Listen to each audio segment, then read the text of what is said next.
All right, check 1 2, check 1 2, check. Okay, we're back into the Atari 50 anniversary thingy.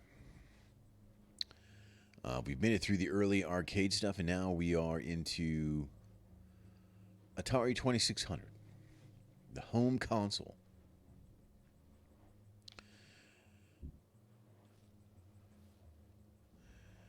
Dedicated consoles. In addition to home versions of Pong, Atari released dedicated consoles that played versions of video pinball and stunt cycle arcade games. But clones were quickly catching up. And the company. Hold on a second. And the company knew it needed a product that played more than just one game if it wanted to earn a permanent spot in the world's living rooms.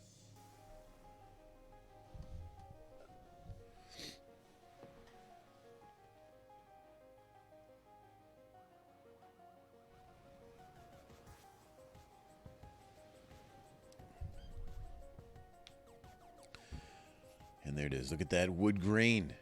Oh, yeah.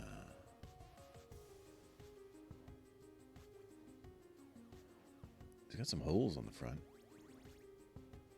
Must just have been airflow, cooling or whatever. I suppose. You got your power, your TV type in case you got a black and white TV.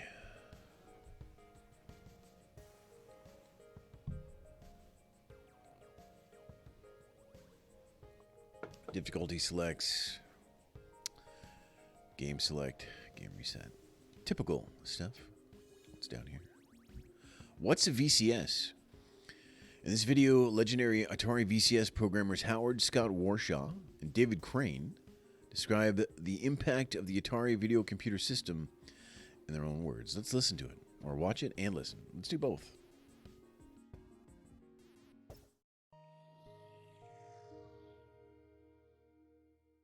On the simplest level, what the VCS, the Atari 2600, what that is, it's a combination of plastic and computer chips that enables you to play a video game, an interactive video game on your home television, which is something that never really happened before. If you're making an arcade game, it begins as a hardware project. If you need something more in the hardware, just put it in the hardware and you can use it in your game. The Atari 2600, we didn't have that luxury. The game was already in Grandma's house. It was already hooked up to her TV. And all we could do is make a different cartridge, sell that to the person, he plugs it in. It was the thing that made video games a worldwide phenomenon. And all it is it's a box that enables you to play an interactive game on your TV. But on a cultural level, that's such a huge thing to do, because there were two things that achieved that changed the world, literally changed the world. One is it put computers in homes. At a time where IBM only had about 10,000 PCs sold altogether, Atari had millions of units installed, and every one of those was a computer in the home. The other thing it did was it created an interactive medium with television, which was always a passive medium. Before video games, people were just zombies sitting on the couch watching TV. But video games turned people into zombies jumping up and down on the couch yelling at the TV. And that was a very different experience. And I think that was huge in terms of taking people from a passive state to an active state. And we're still learning the implications of that.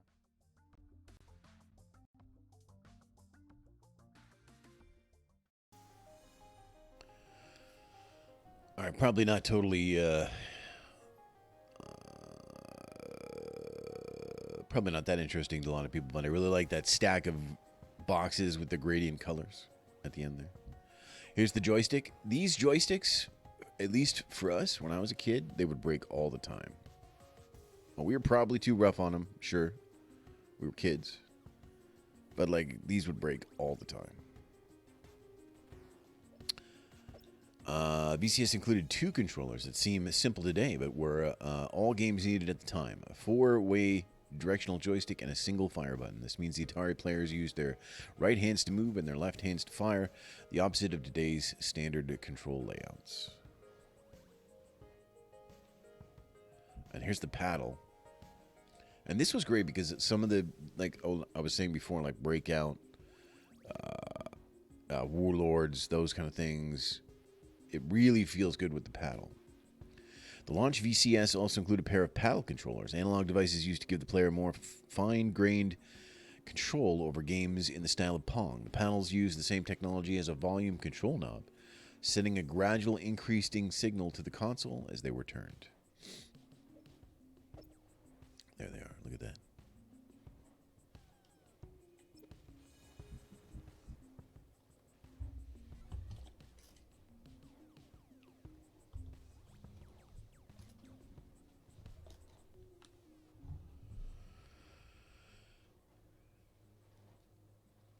Video computer system. In September 1977, Atari launched the video computer system, later known as the Atari 2600. It was part of the new wave of game consoles, which had no games built in, but stored them separately on ROM cartridges.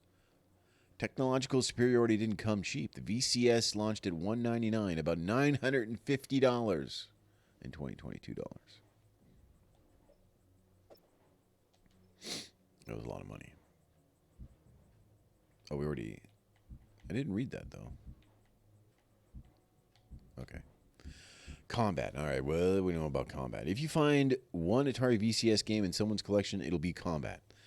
That's because it was packed in with every VCS sold from 1977 to 1982, a multiplayer-only game, and had 27 game modes, drawing inspiration from the Atari arcade games Tank and Jet Fighter. All right, great art, obviously. Nothing on the back. You have no idea what you're getting. But you know you're getting 27 video games. Which, how could you say that's not a deal?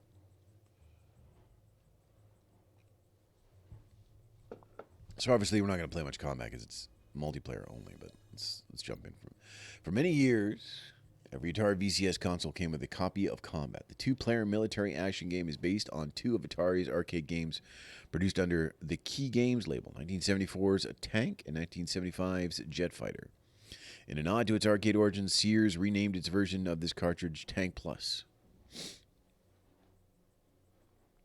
All right, look at that. Now, how do you do anything? Oh, yeah. So here's the game modes.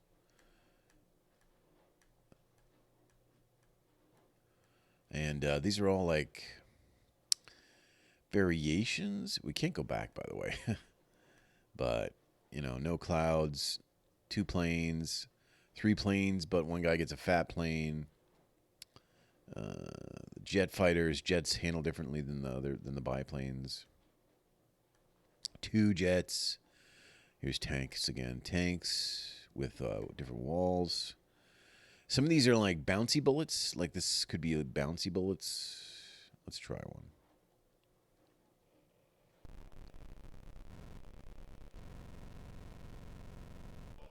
No, it's not the bouncy bullet. I don't know what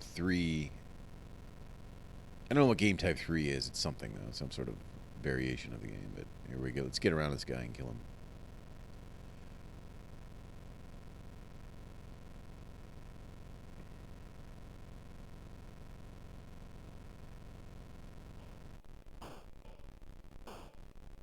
That's a problem. Got him.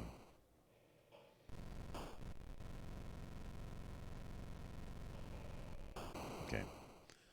So you can see there's not much to the game because, you know, it's 2-player only, so.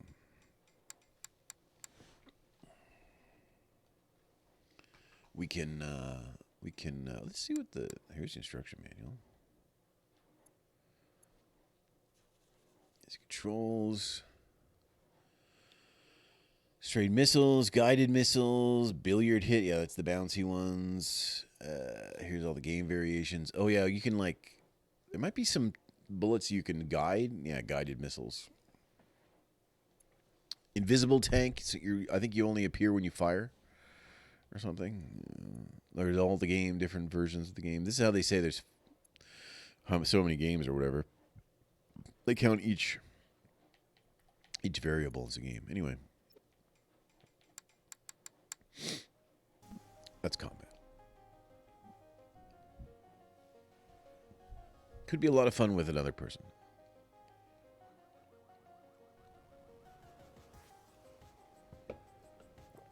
The original box, Combat, as well as other early VCS games, was packaged in a gatefold-style box that could be opened like a book, revealing slots for the game cartridge and manual. This convenient but more expensive design quickly gave way to more standard boxes, which were sealed shut with glue and thus often destroyed when opened.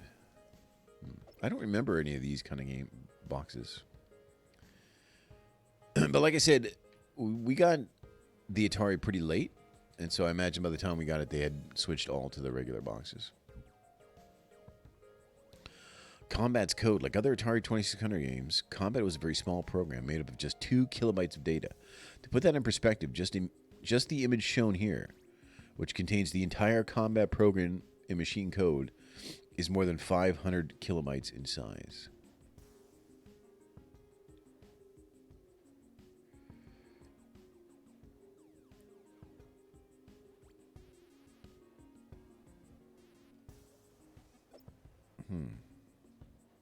I don't necessarily understand that. What is they trying to say here?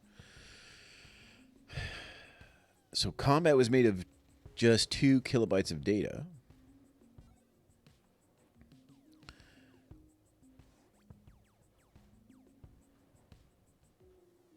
Oh, the image. Oh, I see. Okay, yeah.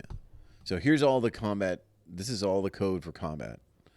And the image is more data than the actual code. All right, I understand now what they're trying to say. All right. Here's Air Sea Battle. I think this is another 2-player only game. One of the first batch of games released for the VCS, Air Sea Battle, like Combat, featured 27 different game variations that let players control anti-aircraft missiles, undersea torpedoes, or shooting gallery guns. Unlike Combat, it featured single-player modes. Oh, it does. Designed by Larry Kaplan, who would leave Atari in 1979 to co-found Activision. Air Sea Battle. All right, let's play some Air Sea Battle. Air Sea Battle's all right. So we got this. How do we start? Just like this? Yeah, so you got to like time your... It's pretty hard, actually. Gotcha. Looks like this is a 2-player mode, yeah. Or a 2-player mode. If you play 1-player, I'm pretty sure the gun just randomly fires every so often and randomly hits things. So it's not going to be that. It's not going to be that much more exciting than this. Just gives you something to pit your score, like, you know, try to outscore. You can move up and down, but I mean, if you just stay in one place and get the timing right, that's probably best.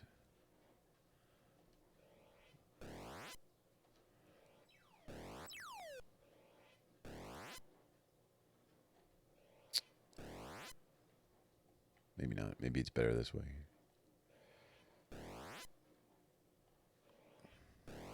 No. Gotcha. This is really hard to time, actually.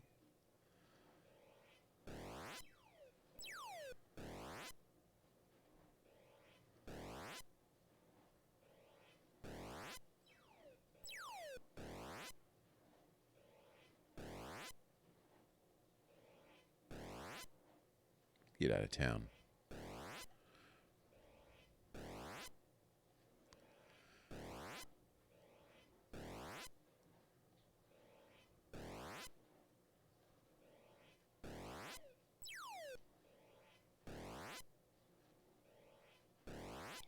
Finally. Big planes.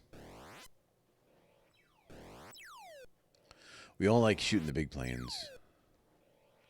Because they're fat. Okay, numbers are flashing, so that means time's about to run out.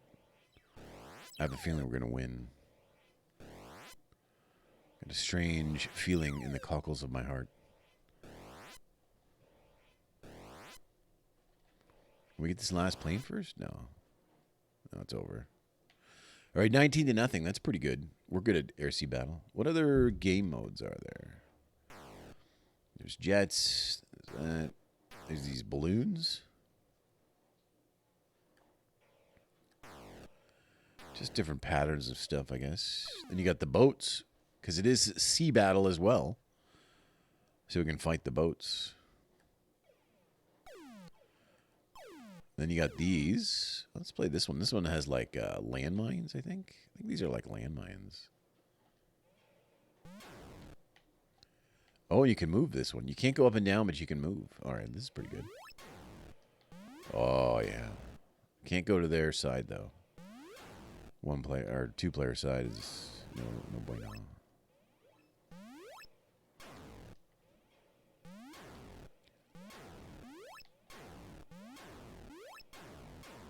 We're going to get such a high score.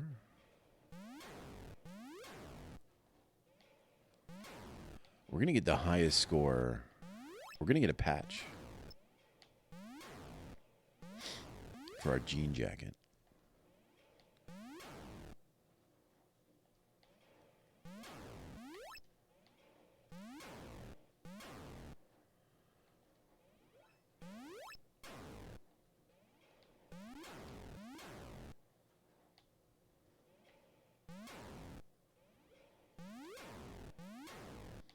It is a pretty... I like the 2600 sound sometimes. Like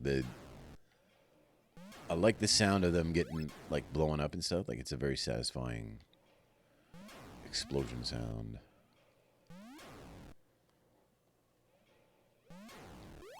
I like it.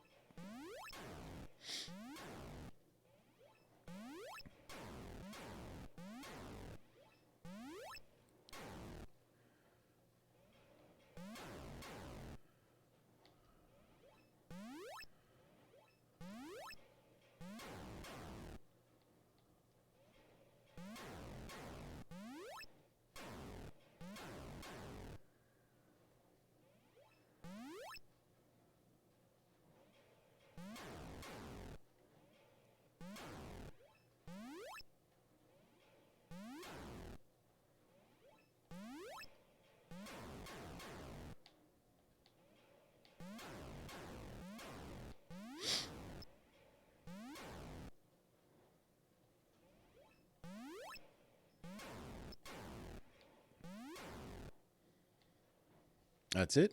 Is it over? All right, that's it. 34-0. Domination. All right, what else is here? Is there... Oh, look at these happy fellas. I remember these ducks and the happy faces. This is like the shooting gallery, like the carnival thing.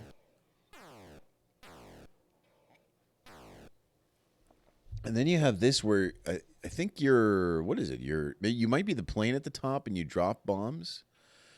I'm pretty sure there's some where one guy's a boat, one guy's a plane.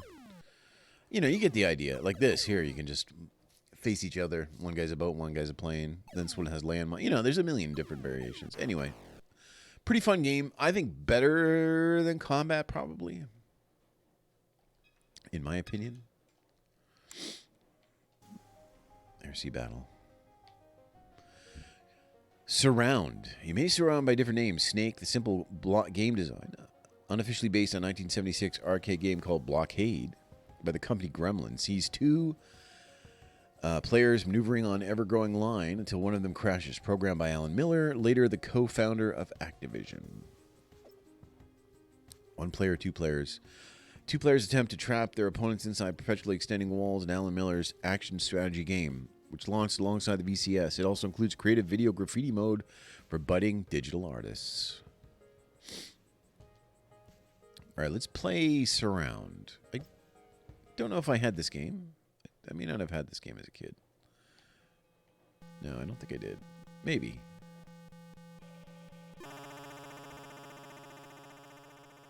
Hold on a sec.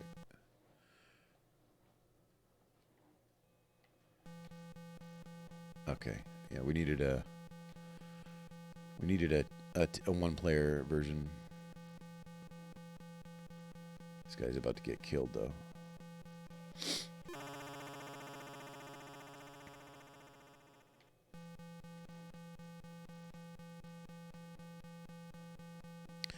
You think it just goes randomly, or do you think it? You think it has some sort of plan? You're not gonna get out of here, buddy. There we go. So now I've surrounded him. Now it's just a matter of time. Yeah.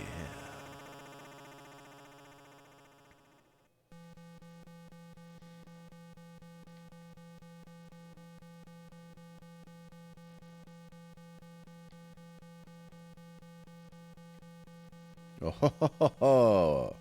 We passed in the night. Goodbye.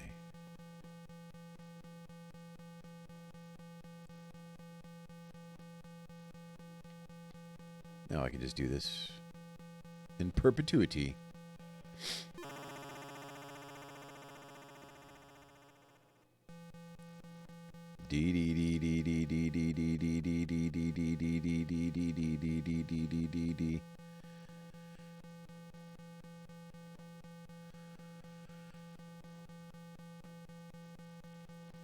Oh, I hit the wall. I didn't want to do that actually. I tried not to do that. 3-1.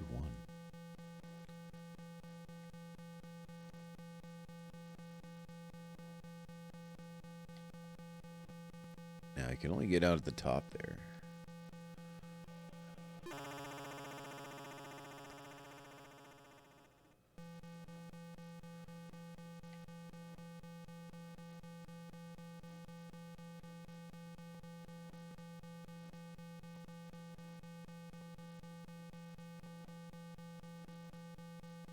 I wonder if he ever just... Does he ever just... It's hard to make a tight turn. Like, you have to be very quick to get a tight turn.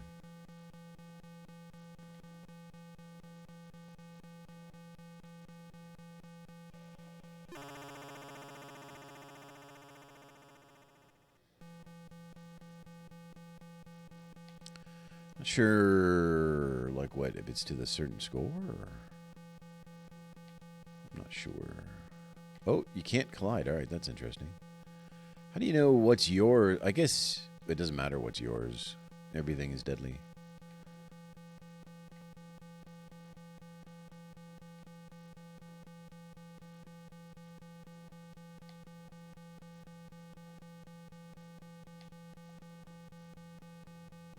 All right, he's almost dead there.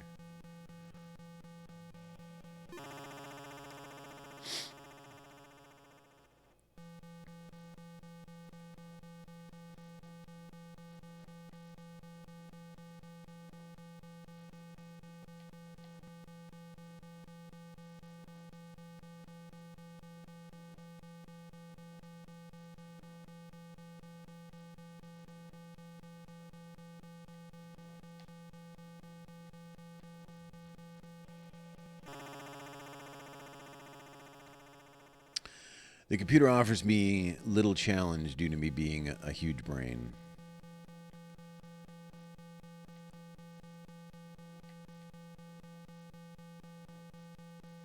Oh. My huge brain. I couldn't get through that small passage with my huge brain. Huge. That brain is huge.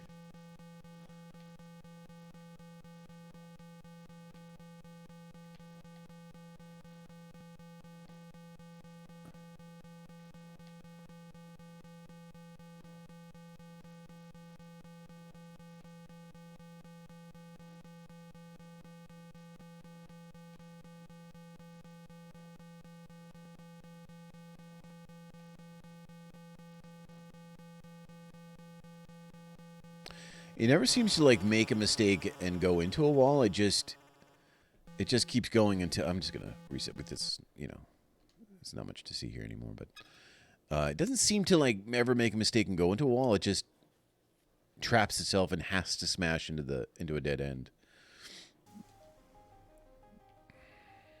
Cover art. Look at that. Look how good that is. How could you not want to play that? Artist Cliff Spawn.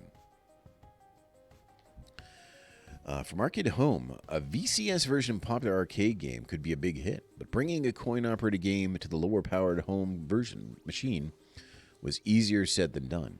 Game designers David Crane, Gary Kitchen, and Todd Fry explain why porting an arcade game was an impossible challenge but one they gladly took on. Let's watch.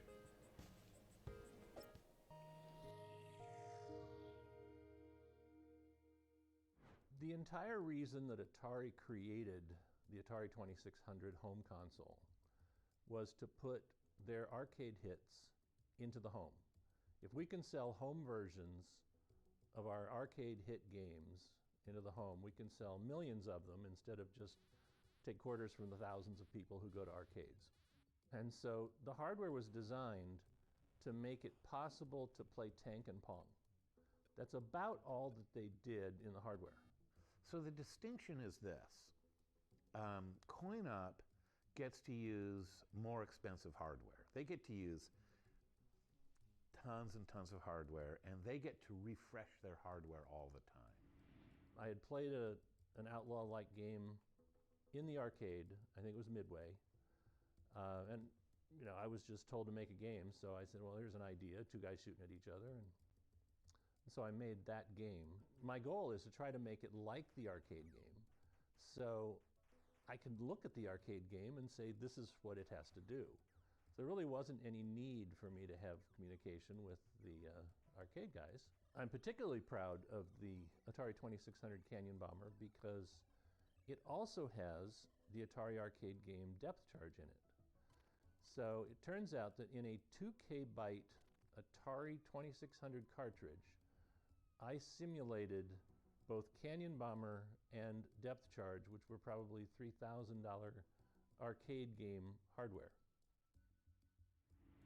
When I was young, when I was little, I remember there was this drugstore, and in their comic book rack, they had these abridged versions of great literature. You'd read it, and it was the whole story of Treasure Island. War and Peace, a comic book. But that whole notion of an abridged version, that is what was going to happen. When I did Donkey Kong, I had, not surprisingly, absolutely no contact with Nintendo. Coleco was able to get me a machine. So I had a machine that I could play and look at, and I had already played the game. And like David said, with Canyon Bomber, the game is the spec.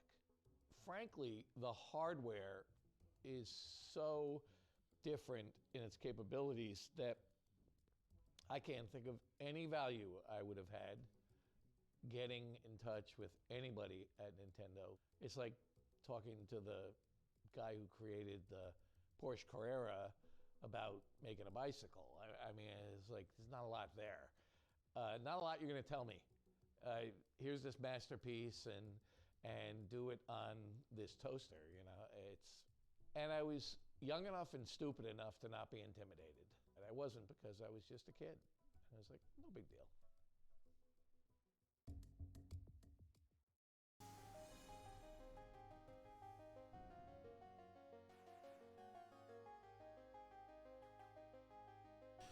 And this is where some of these games are interesting because even though, for something like Pac-Man or whatever, a lot of people think that's a terrible port. And, it's not a very good version of Pac-Man, I guess. But it's an incredible accomplishment to get it at all on this thing. So give me 1 second here. I'm going to warm up my coffee. I'm going to refresh my beverage, et cetera, et cetera. I'll be back.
All right.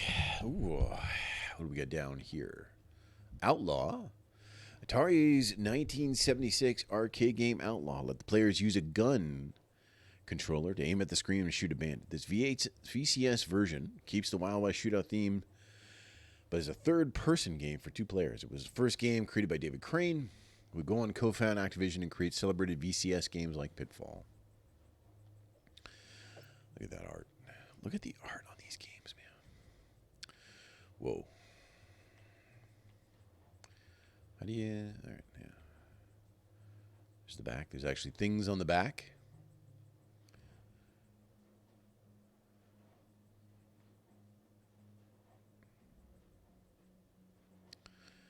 So, yeah, let's play.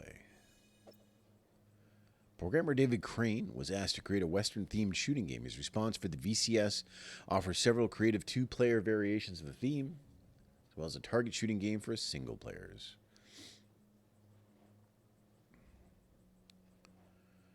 Oh, you can just start from here.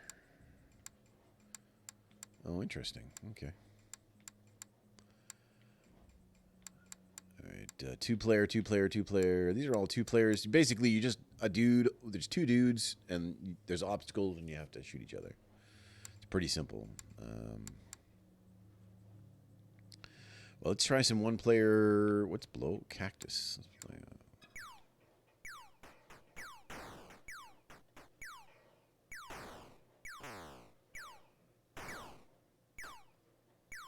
I don't know what. Is he getting points?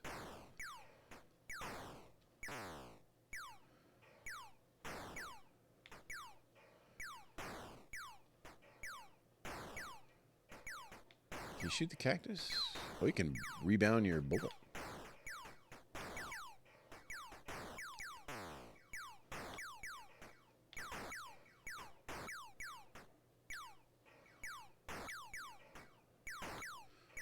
It might be a timer. I don't know. I don't understand this too much. What else we got? Different modes. This is really a 2-player game, you know. What's this? You gotta shoot through the wall.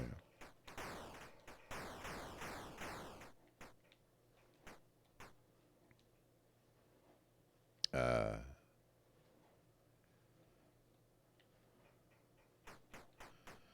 do you reload? Reload. Shoot outside of the screen. I'm out of bullets. Well, there's only one button. I mean...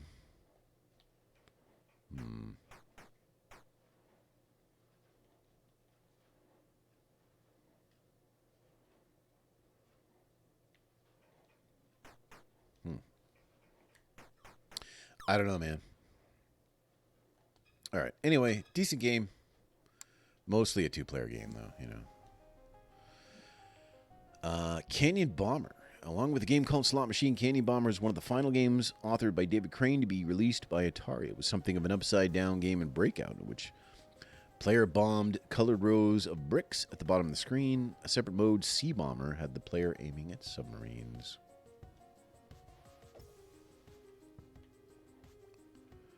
How good does that look? Why would the controls be inverted here? Why do I press... Wait. Alright, well...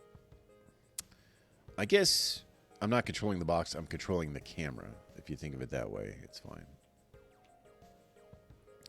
Still, feels weird. Feels like you should be controlling the box, but whatever. Anyway...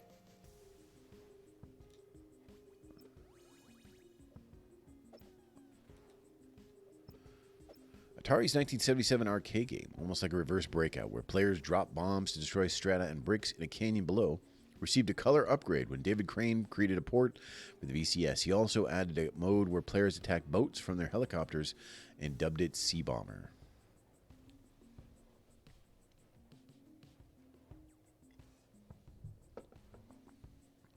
Sea Bomber.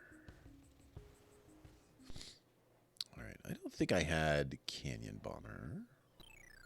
Maybe, though.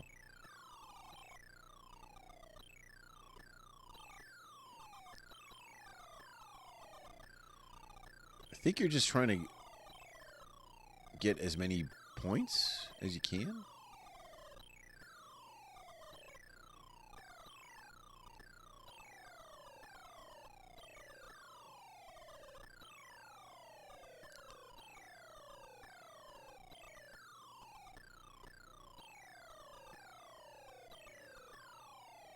I don't think I'm winning. I'm yellow.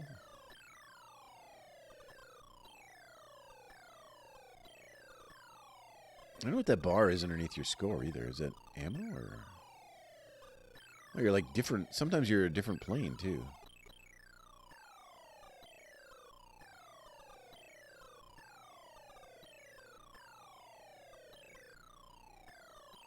How did he get so many points? Oh, you can cancel your shot, by the way. If you fire again, it deletes your shot that you have. And now we're out of time, and I died. Can you believe that? 409 points. What are the other things here? That's air. We got jets.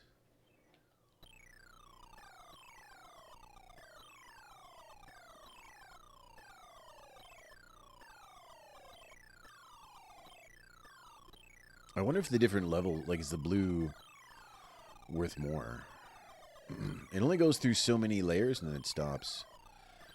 So it would make sense that the blue would be worth more. You also don't know what side you're going to come out. It seems random.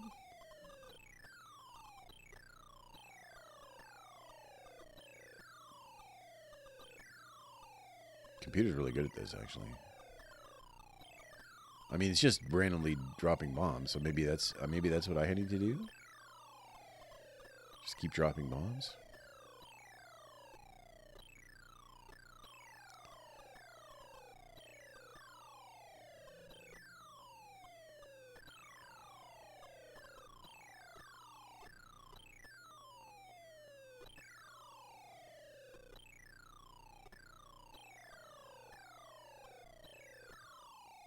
That's it.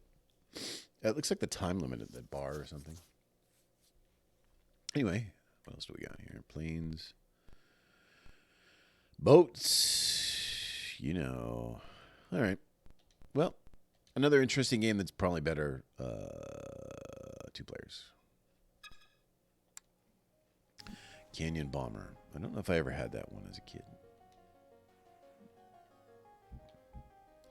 3D Tic-Tac-Toe. The early VCS puzzle game let 1 or 2 players attempt to make 4 in a row on a 3D game board. 3D Tic-Tac-Toe was the first game created by Carol Shaw, the first woman to become a full-time game designer. Shaw later designed the hit game River Raid. Check out this space. Check out this space picture of the kid playing a robot in 3D checkers, chess. It's not chess, sorry. Tic-tac-toe. There is chess, though. And checkers, I think. The first VCS game programmed by a woman, Carol Shaw's 3D Tic-Tac-Toe offers a more complex version of the classic 2-player strategy game, this time spanning 4 stacked playfields. Shaw later created River Raid for Activision. All right, I might have had this as a kid. I don't know. It's a bit. I think I did actually. Probably not too into it, but.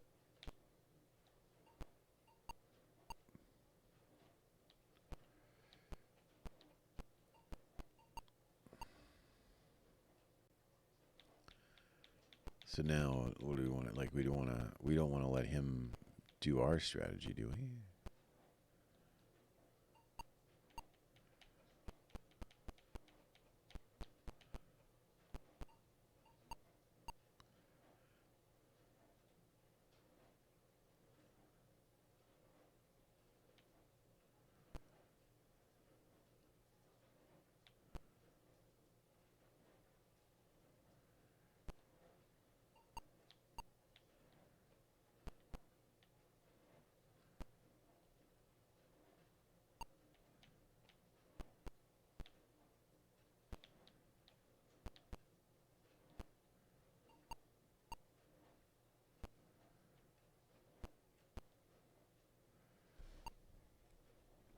How am I going to beat the computer in tic-tac-toe? Like, how can you even...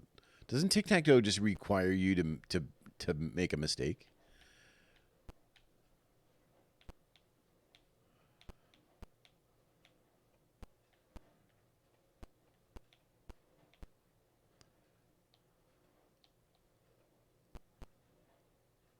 I don't know how you get a 3D one. Like, is it 4 separate playfields, or can you get a tic-tac-toe? Like, say if I had all of them in this corner or something. Well, he has no options up there anymore. So let me, what could we do here? Let me try this. If I do it there, does he go? Yeah, he does go down there. Okay, yeah. Okay, well, then we got to stop this now.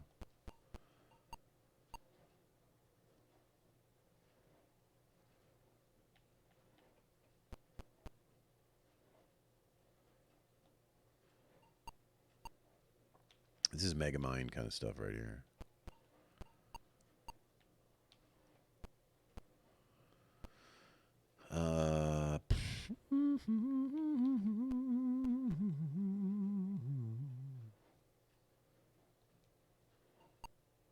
Oh, he didn't. Oh, he got me? What? Wait, how? Oh, he did. Oh, you can get it like that. Oh, I didn't know. Wow.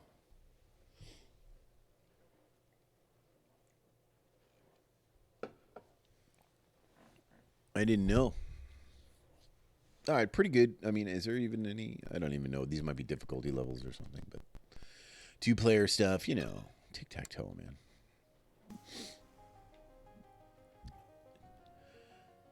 Original artwork by Susan Jekyll. Check out this art. How good is that? Look at this dog with his spacesuit on. Man, this is the kind of stuff that you just fascinates you when you were a kid, you know.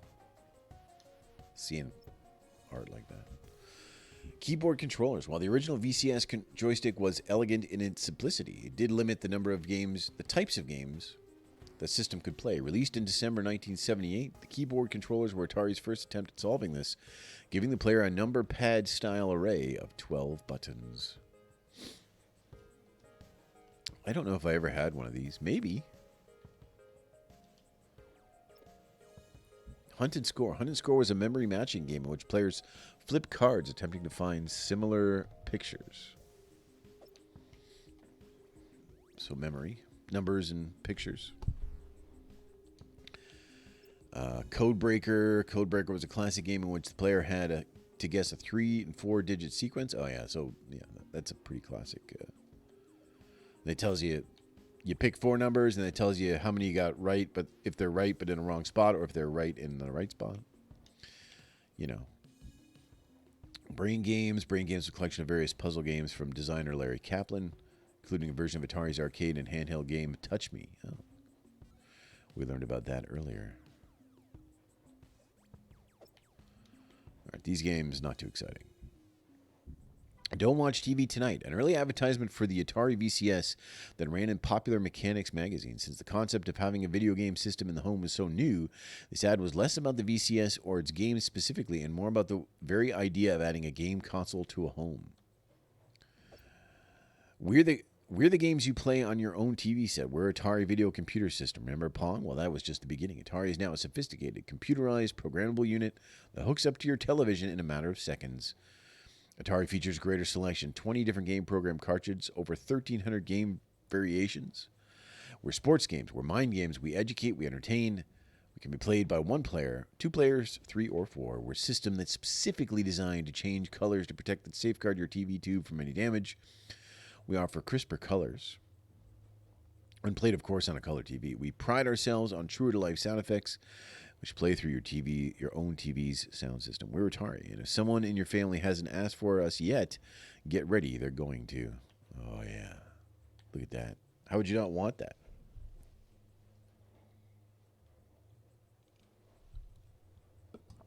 How could you not want that? Activision. Around this time, Atari developers Larry Kaplan, Alan Miller, David Crane, and Bob Whitehead came to realization that games they had developed for VCS had brought in tens of millions of dollars in profit, but were paid very low salaries and did not receive credit for their work. They quit Atari, formed Activision, gaming's first third-party console developer. And here's the thing. These are the games you want to play. I doubt we're going to be able to play them, though. Activision had so many good games. Graphics, I found always the graphics were a lot nicer, too.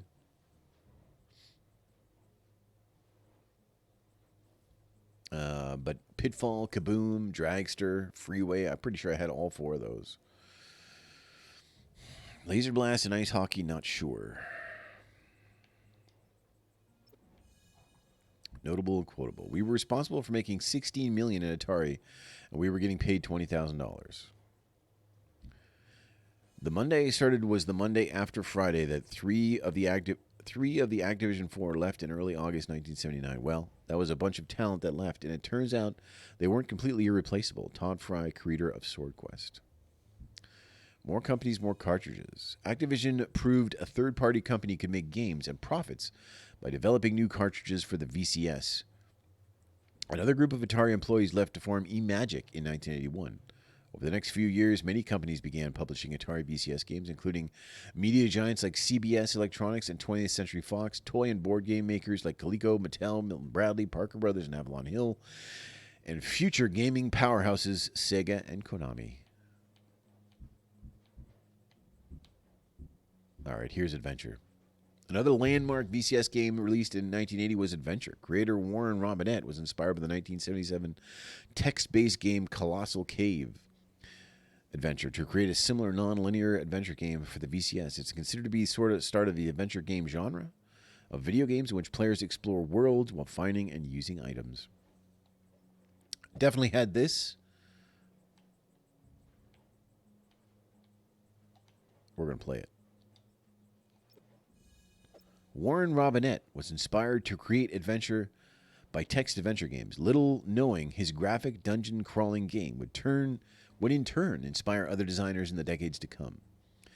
In an act of defiance against Atari's rules against crediting its programmers publicly, Adventure contains the first Easter egg, a hidden screen with Robinette's name in console gaming.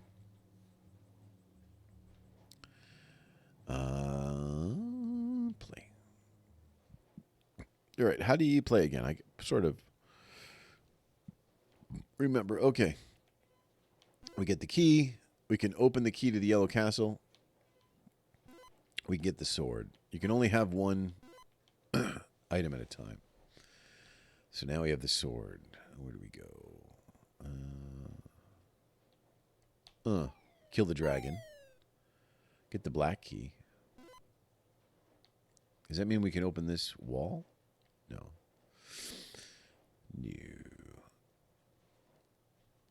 Whoa. All right, we better go get our sword again. Is that other dragon going to come?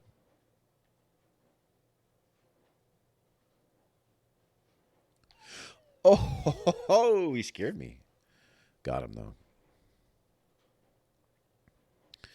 Got him.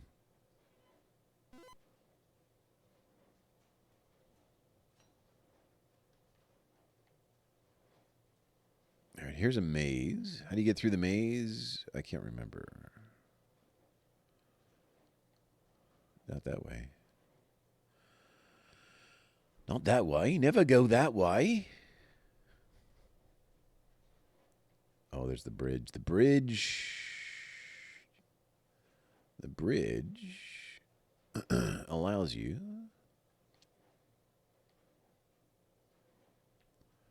does this wrap around? There it is. Right, good. Into the Black Castle. Now we have the magnet. That's the magnet. And this is the challenge. This is what we have to get this back to the. I think you need this to win. Me. The evil magician has stolen the enchanted chalice and hidden it somewhere in the kingdom. The object of the game is to rescue the enchanted chalice and place it inside the golden castle where it belongs. Okay. All right. Gotcha. So you can, let's see here. The bridge you can use to like go through walls, right? Yeah, see that? So, I mean, here's the map. But what do we even... Can't we just take this now and go back?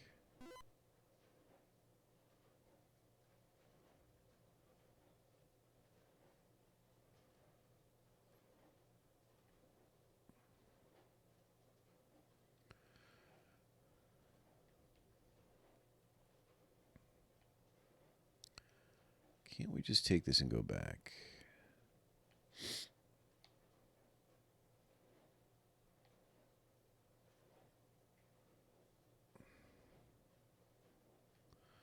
I mean, mazes, am I right?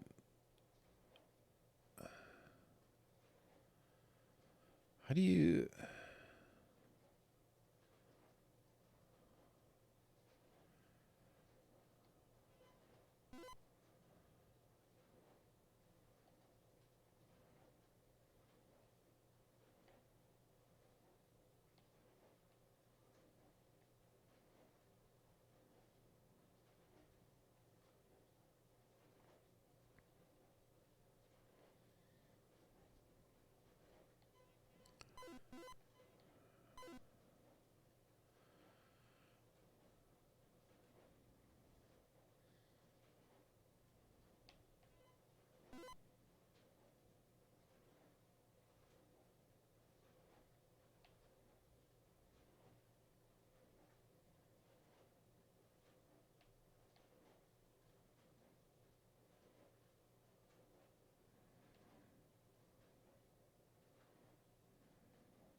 That's it.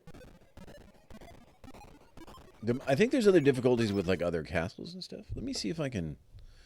Let's check the manual again.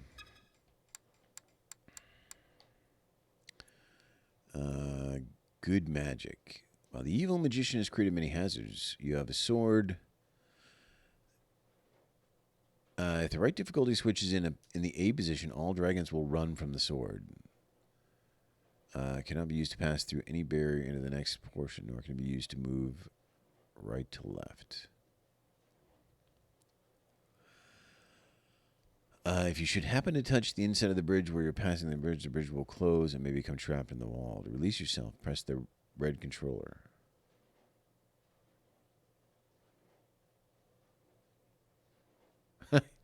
If you get stuck, you can press the game reset and reincarnate. They're basically saying, like, if you screw yourself, you got to start the game over. Yeah, there's a bat. There's a magnet to remove objects that are stuck in the wall. So you get skill levels. Level 1, this is the one I played. Simplest skill level. When you depress the game reset switch to begin play, you'll see the key to the golden castle. Blah, blah, blah. Level 2, the kingdom is much larger than level 1. There's catacombs, which you can only see part way. The key in the golden castle is hidden here. You must pass through the catacombs to reach the white castle. The key to the white castle is hidden in the blue labyrinth. Inside the white castle is the red dragon. There's a secret room in the red dragon where the key to the black castle is hidden.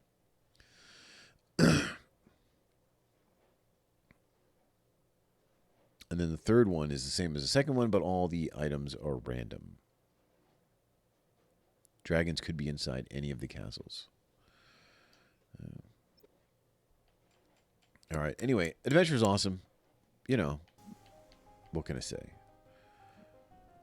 Adventure's impact. In this video, game designers Cliff Bleszinski, Gears of War, and Todd Fry, Sword Quest, and Tim Schafer, Psychonauts, discussed the tremendous impact that Adventure had on the world of video games and on them personally.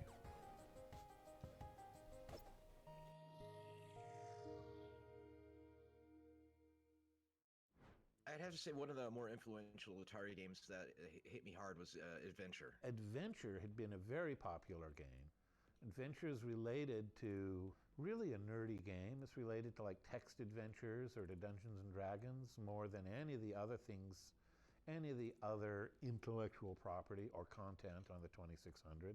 So many games were just like kind of shooters and combat and whatnot, things like that were very simple. But adventure really broke the mold for what the 2600 was capable of. But one of the most I feel like magical, impactful moments on me with the Atari games is that we got Adventure, and I saw the cover at the drugstore, because that's where we had to buy video games, at the drugstore behind the photo counter. And we got it home. I was so excited to play it. I just didn't read the instructions. I just ripped it out of the box and played it and started playing it. And I was like, I'm this dot, and there's the duck chasing me, and I got an arrow, and I can't figure out what's happening. He ate me. Oh my God. The weird thing about Adventure was the dragons were supposed to be dragons, but they just looked like ducks. I don't know what they were thinking there. The bridge and the bat, and it was so baffling.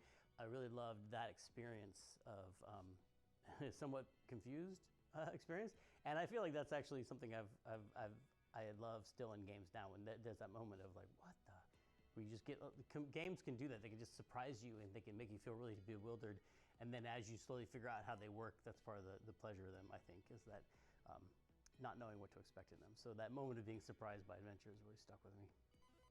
Another thing I like about Adventure that I try to incorporate is that feeling that the game is really alive. The characters who are in that world live even when you're not looking at them on the screen. Like when the dragon or the bat flies on the screen in Adventure, you feel like it's been on a journey. It's been somewhere. Oh, the bat went over and it stole the shield. It stole the sword, and now it's in the rooms. Like, you don't feel like it was just spawned in that room. It's been in another room doing bat adventures. And what it provided for me was a sense of mystery and exploration that would later influence the 2D adventure games that I would make that would help launch my career.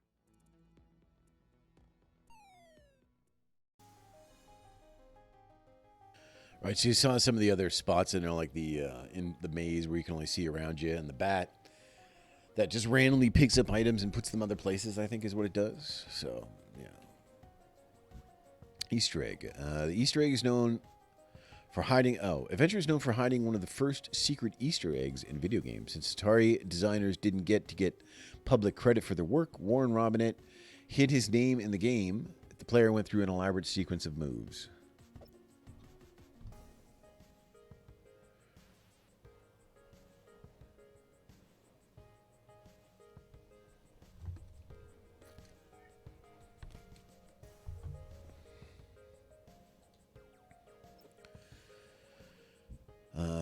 The existence of this Easter egg was a surprise even to Atari and spread by word of mouth once it was found. But in the first issue of Atari Age magazine in May 1982, Atari officially spilled the beans, explaining how to pull off the trick while noting that the credits were hidden by the game's sneaky programmer.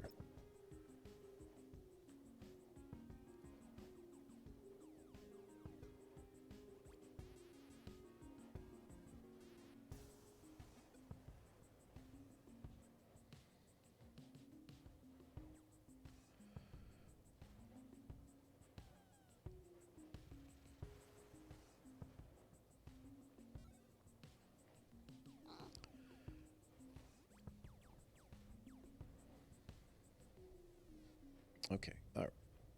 Now I got a cat all up in my business.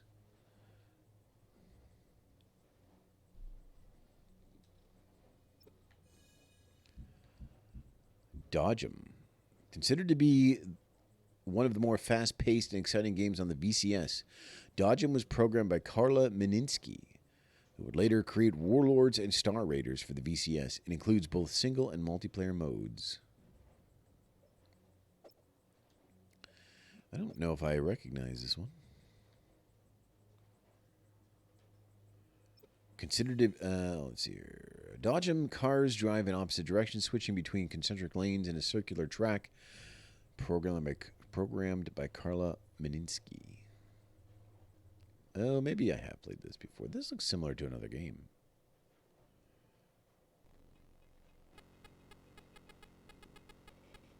Oh.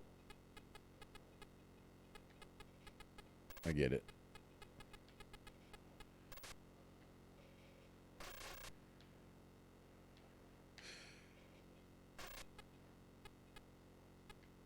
Oh. Whoop.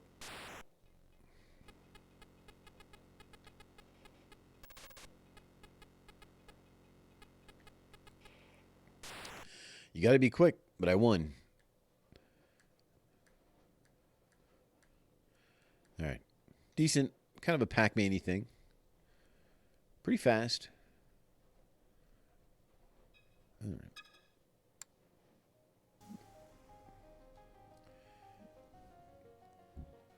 Programming the VCS is hard. The designers of the VCS thought it would be obsolete quickly. After all, it was intended to play tank and pong. 4 years later, it was more popular than ever, and game designers had to keep squeezing more out of it. In this video, several game designers discuss why the Atari VCS programming is so uniquely challenging.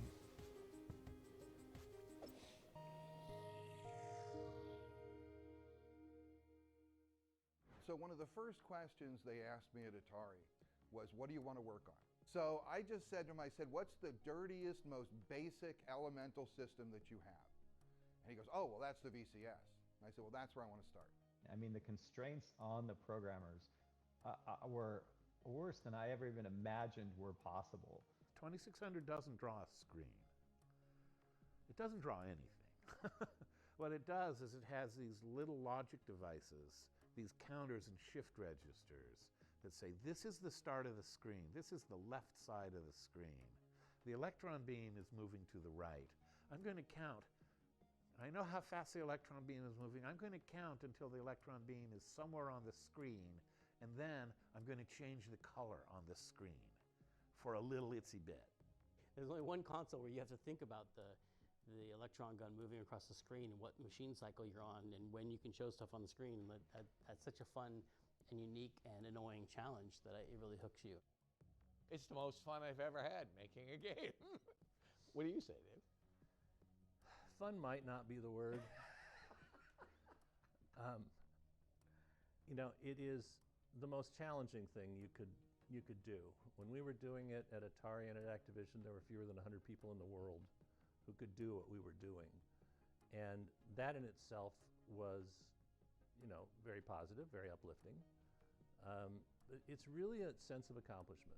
If you can create something that, you know, 1 million people love on this horribly limited piece of hardware, you've created something.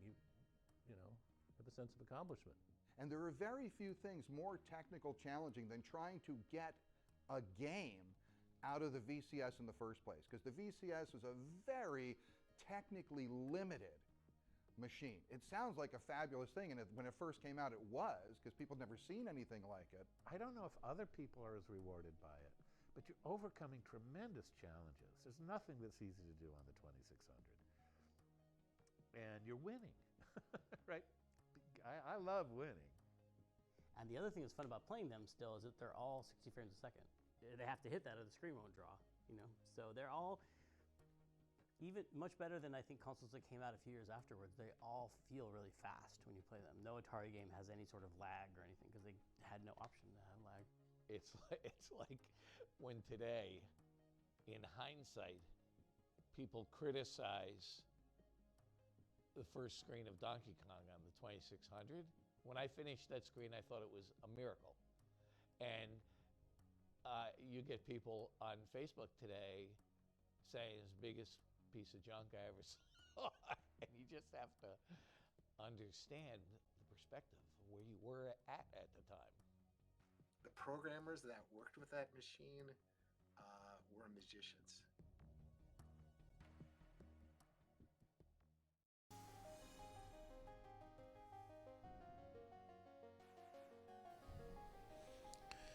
All right, what's down here?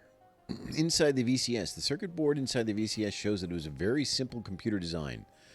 3 major chips on the board are the Riot chip, which includes the system's 128 bits of RAM, the 8-bit central processing unit, and the custom television interface adapter. There it is. Is that the entirety of the 2600 right there? I've never opened one up or anything.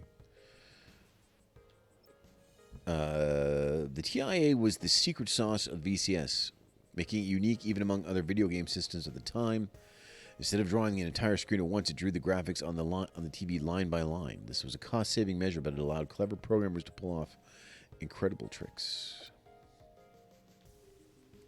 Made in Korea. Missile Command, another massive hit, was Missile Command, based on the Atari arcade game and ported to the VCS by Rob Fulop.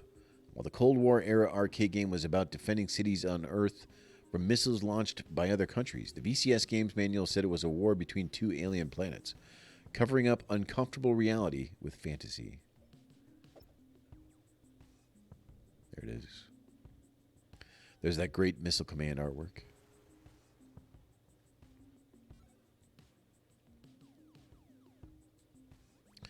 I think that special feature thing at the bottom is like a kids mode. If you want kids to play. Oh, let's play it. Rob Phillips' VCS version of Missile Command is regarded as one of the best arcade ports for the platform. Phillip added more backstory to the game, placing players into galactic conflict between alien planets named Zardon and Krytal. Atari sold more than 2.5 million copies of 2600 Missile Command, making it a massive success. Yeah, this is a pretty good version of this game. There's only one like missile station in the middle, I think, now.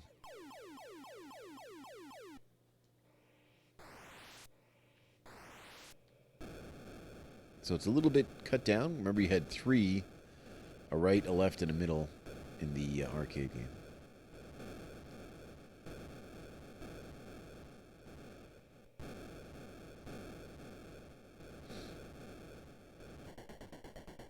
Pup, pup, pup, pup, pup, pup.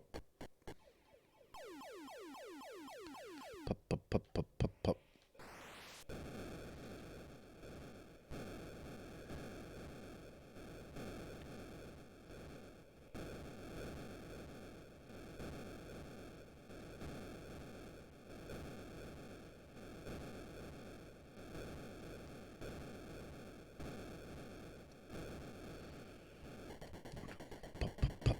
Pup, pup, pup.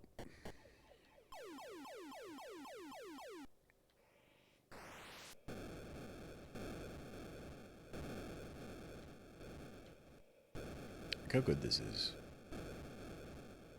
This is legit like a pretty good game.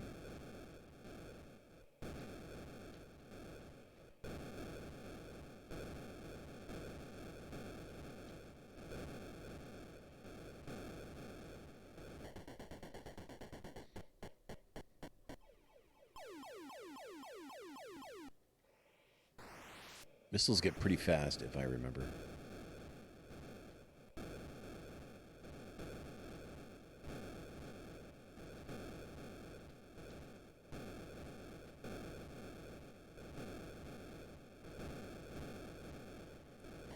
Accuracy is key because you don't want to sit around and wait and see if your explosion kills the missile. You want to be moving on to the next target.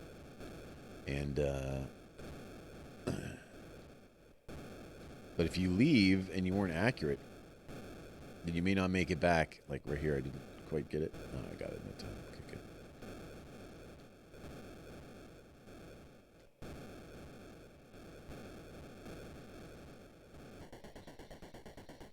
It's a little depressing knowing that these cities will die. We're just holding off the inevitable. Here's a UFO. I don't know if those were in the arcade game or not.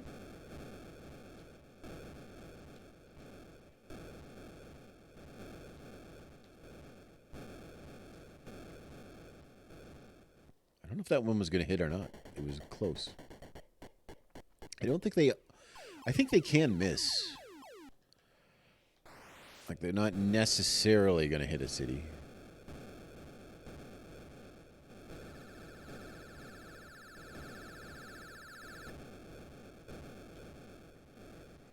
Uh-oh.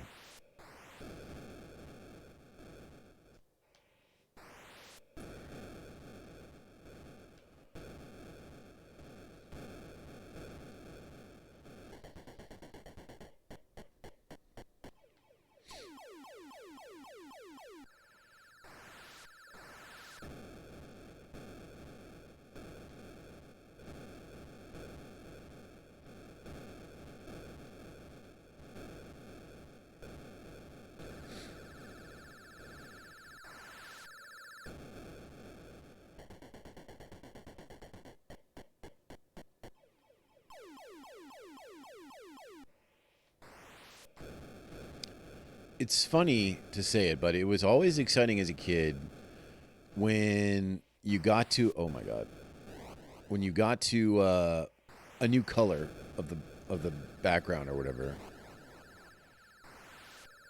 You're like, oh, it's blue. I got to the blue. That's a bonus city, by the way. I think those blocks in the bottom are our bonus cities that we've earned through score. So they'll be replaced if we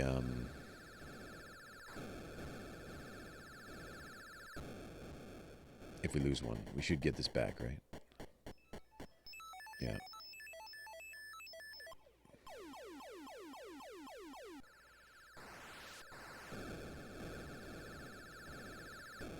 Okay, you gotta be really quick now. This is actually getting pretty hard.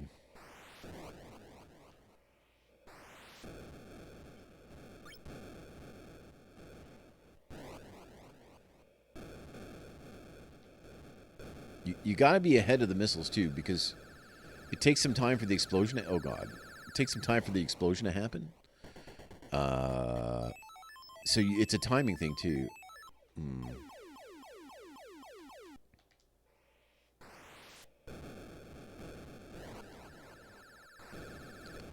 Because they're moving faster, you have to be further ahead of them, so it's starting to get pretty hard just to, oh God. I think that's it.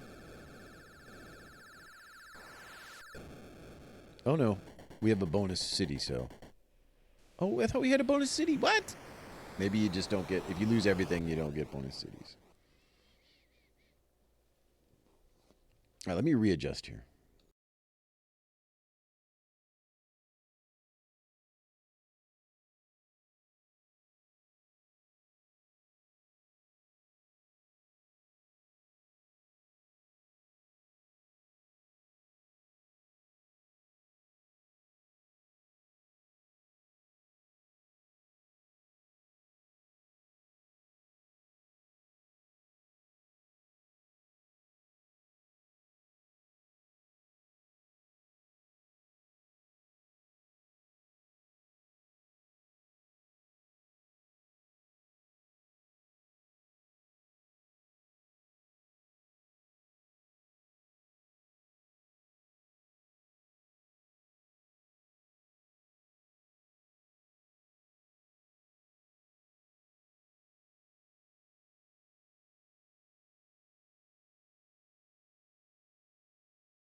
Actually, let me take this opportunity to use the facilities, powder my nose, etc., and I'll be back.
All right, Missile Command, good game. Certified good game. Here's the cover art. We've already seen this, actually, because I think it's the same cover art for the on the side of the arcade game, isn't it? Here's Missile Command wall decoration that was sold as a tie-in product. Wall decoration.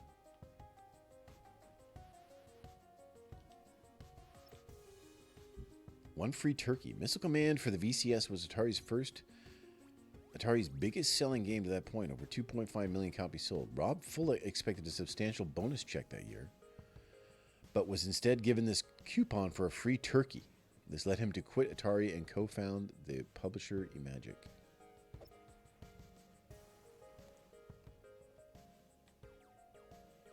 One free turkey.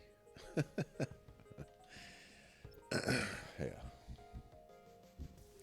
Warlords. Sort of a combination of arcade games breakout and Quadrupong. Warlords was a 4-player hit in both arcades and on the VCS, where it was programmed by Carla Meninsky. Yeah, this is a great game. Like, currently still awesome. Of course, No paddle controllers. You'd want to use the paddle controller for this. 2 sets of paddle controllers pit 4 players against each other in this medieval-themed brick breaker. Carla Meninsky's VCS cartridge was completed before the arcade version was finished, but its release was delayed until after the arcade coin-op had already appeared in arcades.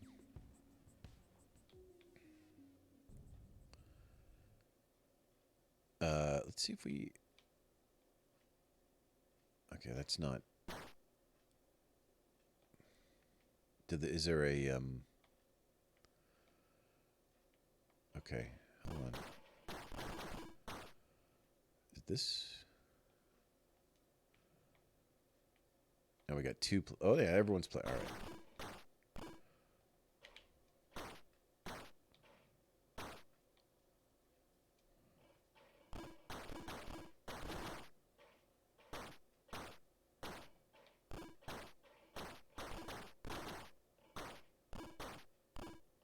I can never tell what that thing in the middle is supposed to be. I don't know. We should check the instructions.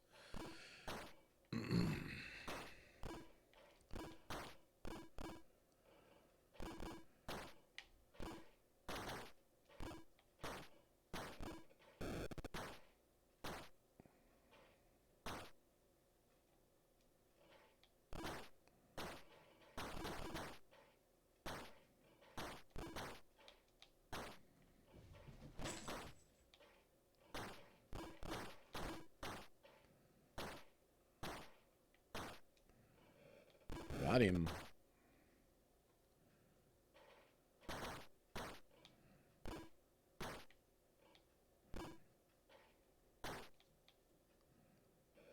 All right. That's the game. But it is awesome with multiple players, so.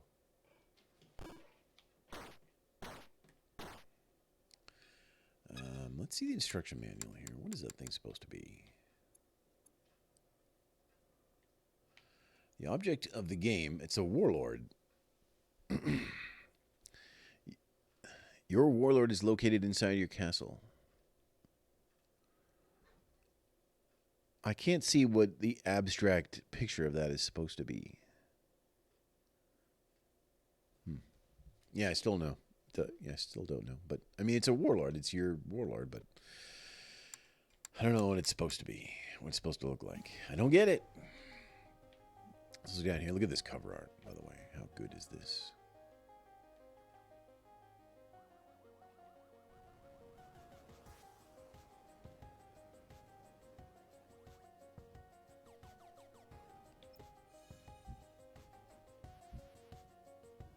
Original artwork of King Frederick and his 4 warring quadrupeds. The Dominic Marcus Philippine Festival. From the Warlord's Manual by artist Steve Hendricks. Look at this. How good is this? How good? Tips and tricks. In this excerpt from July-August 1982 issue of Atari Age magazine, Warlord's designer Carla Meninsky passes along her personal tips for success.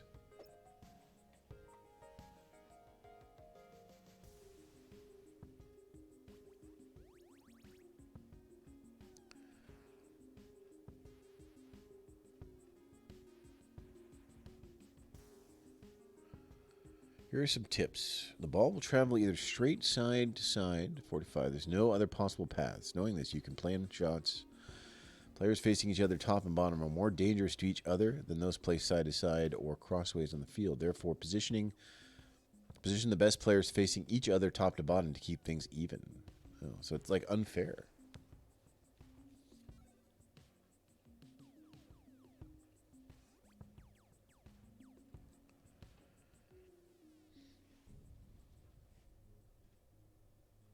All right. Well, awesome game. Warlords is an awesome game on the 2600. Still is. Asteroids, as designed. The Atari VCS could only handle cartridges up to 4 kilobytes in size. Atari's engineers had to come up with some clever solutions to get games like Asteroids running on the aging hardware.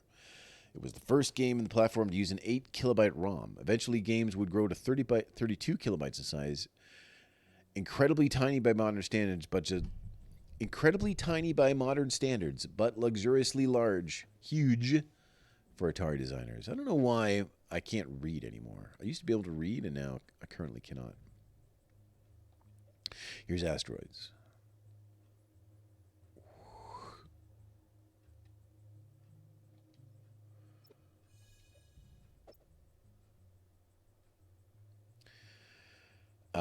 All right, give me a second here. I got to do some cat things. 1 second.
Hopefully that doesn't end in disaster.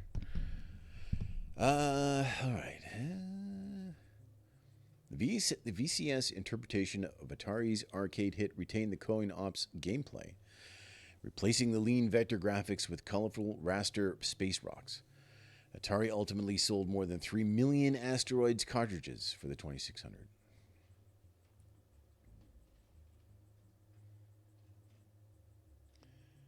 Now, this is a pretty good version of Asteroids, I think. Although Asteroids is just not my favorite game, but...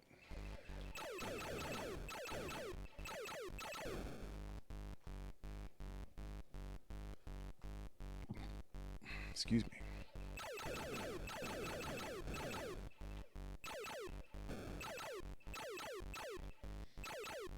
So you can push up to thrust. I think maybe down is, yeah. So left and right turns you. Up is thrust, and down is teleport. Ooh.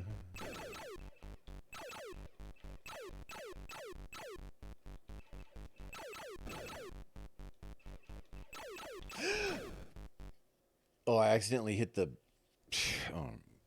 and I panicked. And I hit the game change mode thing.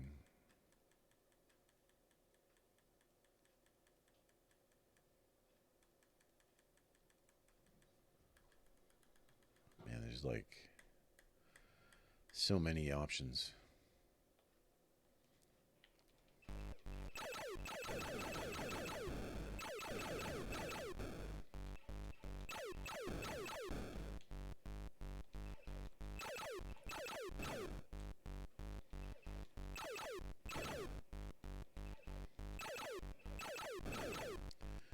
Man, I wish there were some Magic games in here, like Cosmic Arc and Demons to Diamonds, or not? Is it Demons to no? There's another demon game now. The one with the Godzilla with a jetpack on the cover.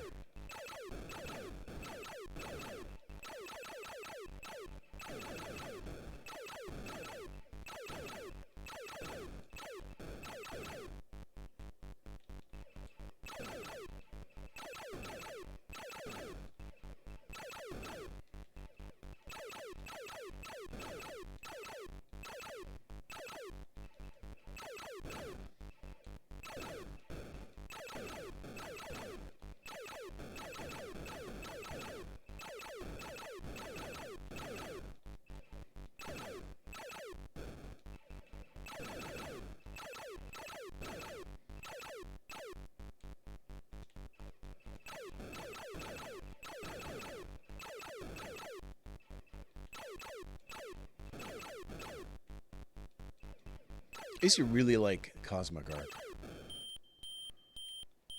That was a free extra life, I think. Not free, I had to earn it with my score.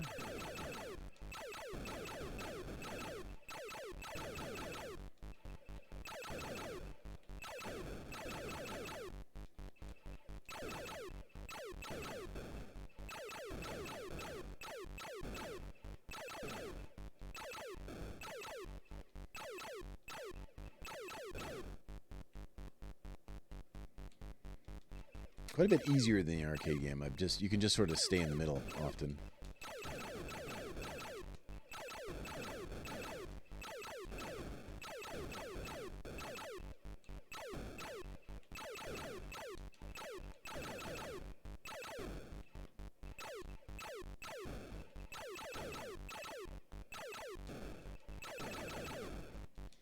It is pretty fun to, like, when there's a big one, to just wail on the button and smash it into all, you know, smash it and then smash all the little pieces and just kind of disintegrate it really fast. I'm a big fan of that.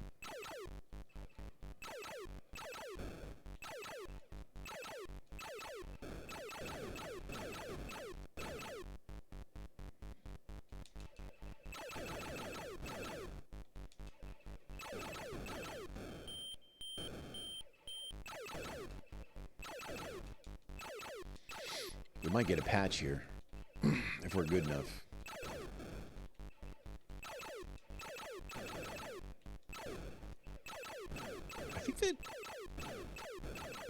I think it was Activision that had the patches, though, wasn't it?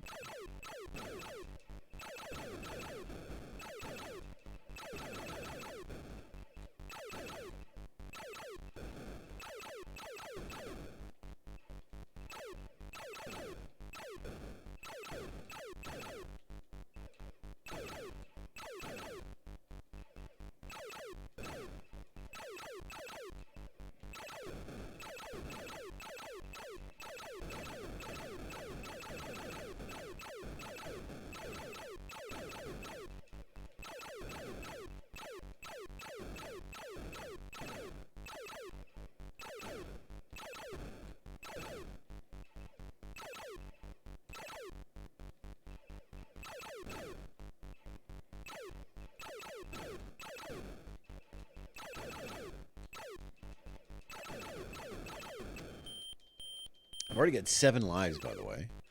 The difficulty ramp up here is very slow. I don't know if UFOs will show up or if that's like a separate mode you have to have on.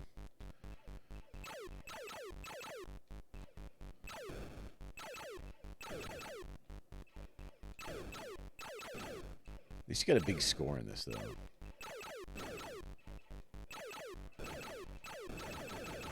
Wouldn't be too hard, though. I don't know if there's another digit in the score.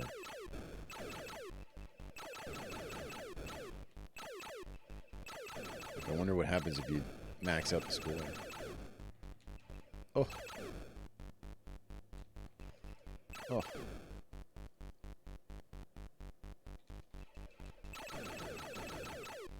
Suddenly my extra lives are starting to dwindle.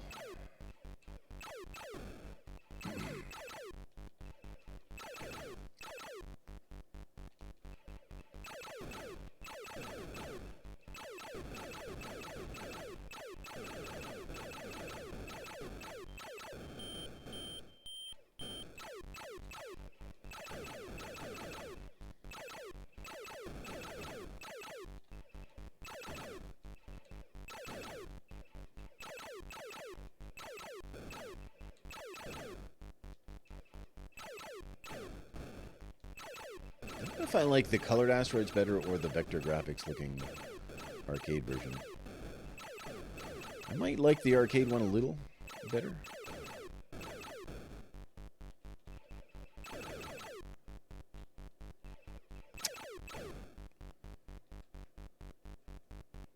Oh, I hit the... Alright.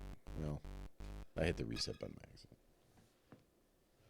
Anyway, that's asteroids. I think we know. I was kind of like getting into that, actually. I'm kind of sad I hit reset because, you know, I wanted to I wanted to, get a high score.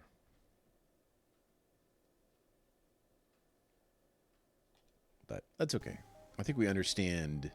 Actually, I want to look at the manual.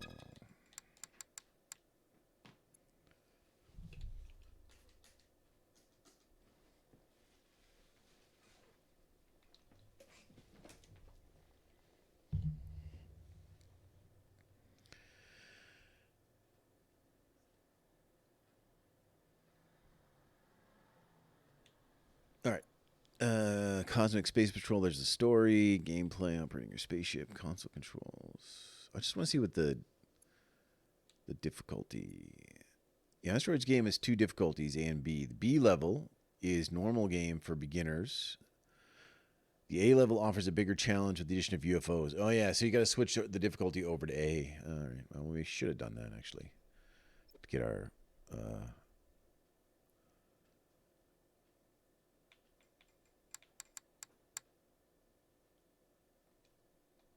But that's okay. We all understand asteroids. Atari domination. In 1981, Atari made an estimated 80% share of the home video game market and accounted for 1/3 of Warner's earnings, pulling in over $1 billion in revenue. Warner's success during that period was widely credited to the explosion of video games. Home video games. Notable and quotable. The really, really, really important thing about video games is that they're a media product like writing or like movies, but they're dynamic and interactive. This was the first time that such a thing was possible. It's actually an historic event. This guy with the Sword Quest... I had Sword Quest or Water World or Fire World or some of those things, and they were like impossible as a kid. I couldn't understand it. Here's a place where your job is to come in, make stuff up. You've just got to have something clever and new at the start of each day, at the end of each day that didn't exist in the beginning of the day, and that's a good day at work. Yar's Revenge, a pretty good game. Super Breakout, originally released as a Sears store exclusive for the 1981 holiday season, the VCS version of Super Breakout saw a wide release in early 1982, featuring iconic cover art by Cliff Spawn that set the action in outer space. Yeah, look at this cover.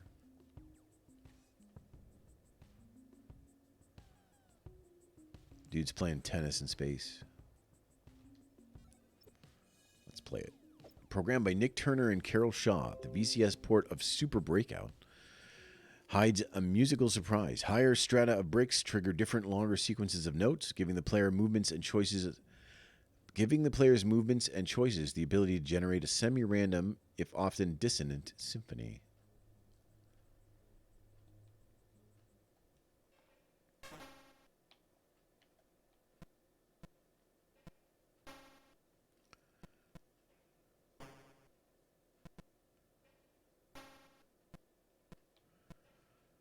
I'm kind of a fan of Breakout and Super Breakout, to be honest. Of course, again, not playing with a paddle, so this is not as good. See, you wouldn't do that if you had a paddle. That wouldn't happen. But when they made Super Breakout, they couldn't have thought it would be played on an Xbox controller, so...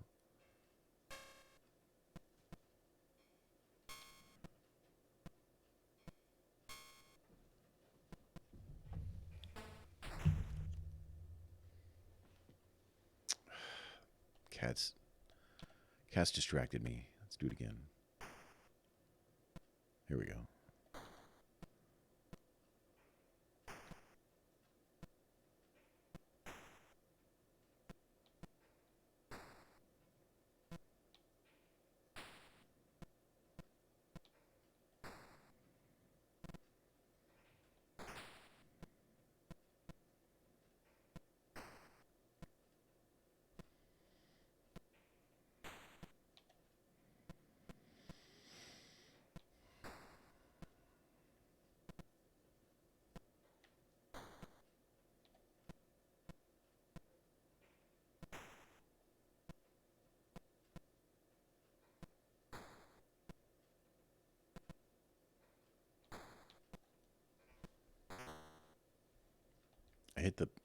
I keep hitting start thinking it'll pause, but it isn't. It's the game reset.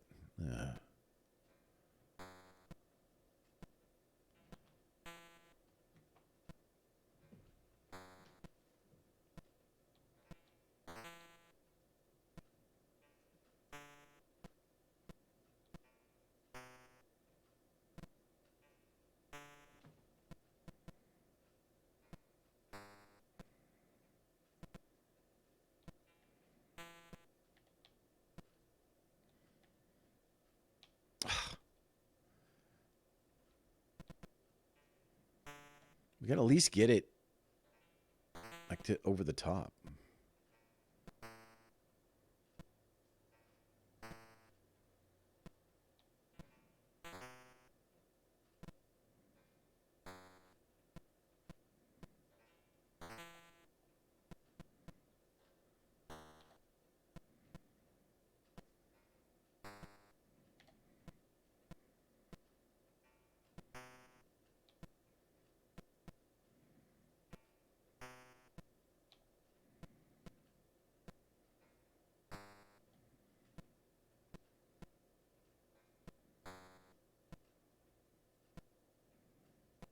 Not a big fan of these long angles.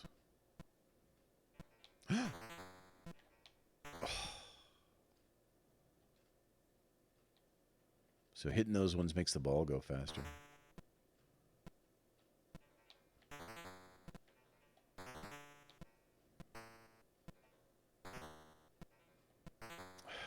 Game's hard.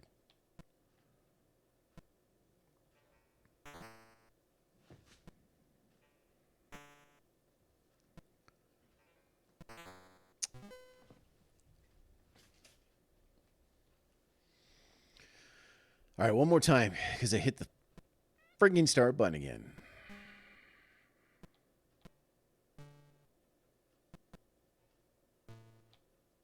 I guess select would pause. Select pauses it. That's how you pause it.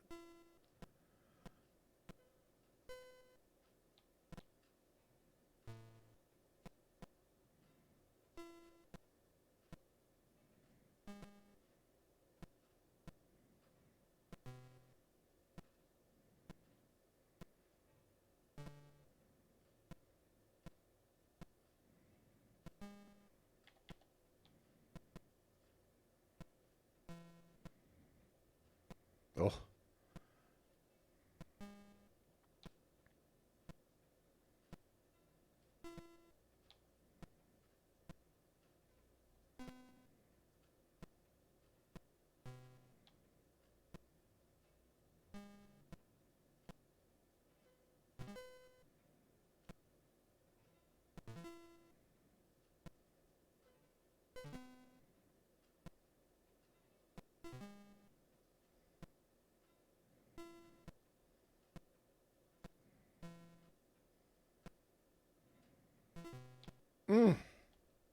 Good first ball, though. Oh, that's a bad second ball?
Come on.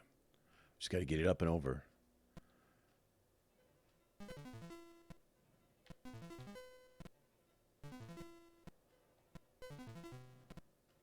Yeah.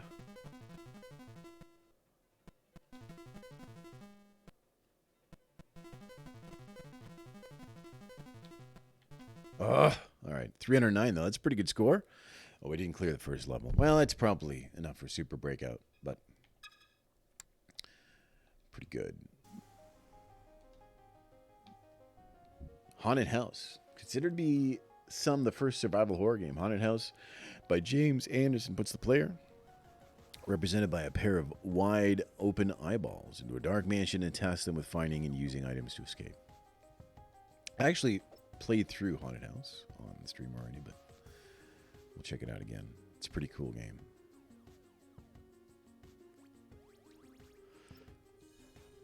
Minimal graphics created maximum tension in this forerunner to the survival horror genre. Players, represented by a disembodied pair of eyes, spend most of their time in the darkness, searching for pieces of a crematory urn, while trying to avoid ghosts, bats, and tarantulas.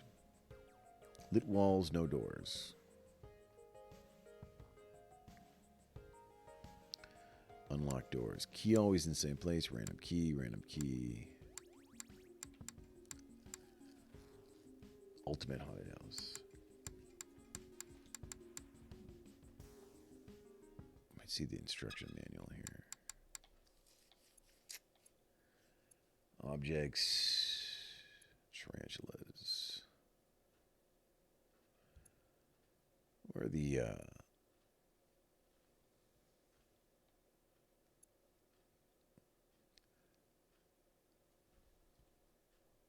It includes lighted walls to help you see the rooms. There are no doors, so no key is required, but you do need to light matches to see objects. 3 creatures, 1 bat, 1 tarantula, and 1 ghost. The mansion is all dark, and there are unlocked doors. 3 creatures. Some doors are locked. What's ultimate? This is the Ultimate Haunted House Challenge. Game 9 has the same gameplay as 8, but this time the floor plan is different. Oh, okay. 7.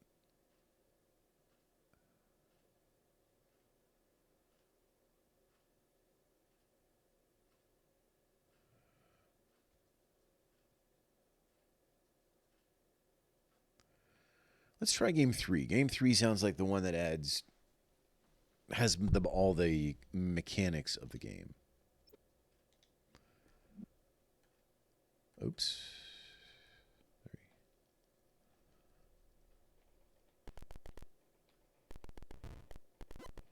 3. All right. Those are the doors.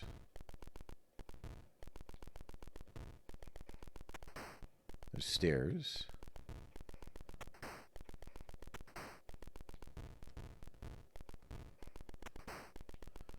Stairs up as well.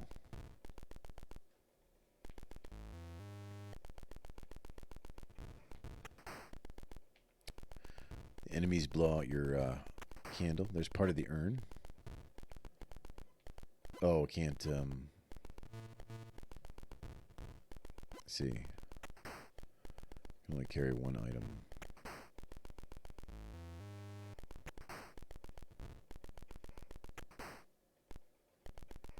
I don't know where your matches.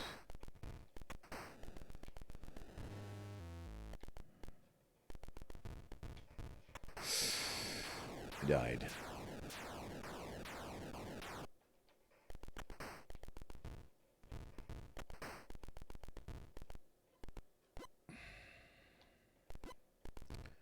I sort of forget how to play this. But you got to get all the pieces of the urn together, and I think you bring one piece to another piece, and it'll snap together, and then eventually you get all the pieces of the urn, and then you got to get into the front door, maybe. Can't remember. But we have the key so we can open doors, but there are stupid ghost. But there are locked doors too, and so once we do have the urn, we have to get it back without the key because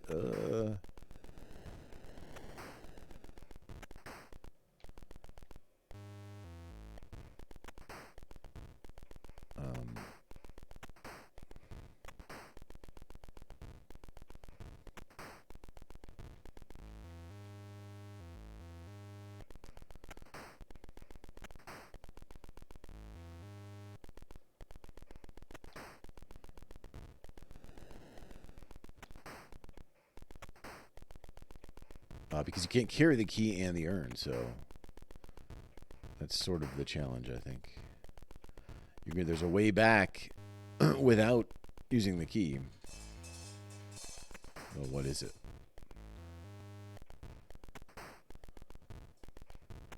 I'm pretty sure as a kid, I really didn't play any of the versions with the invisible walls.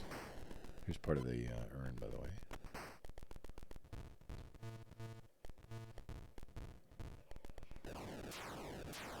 Dead.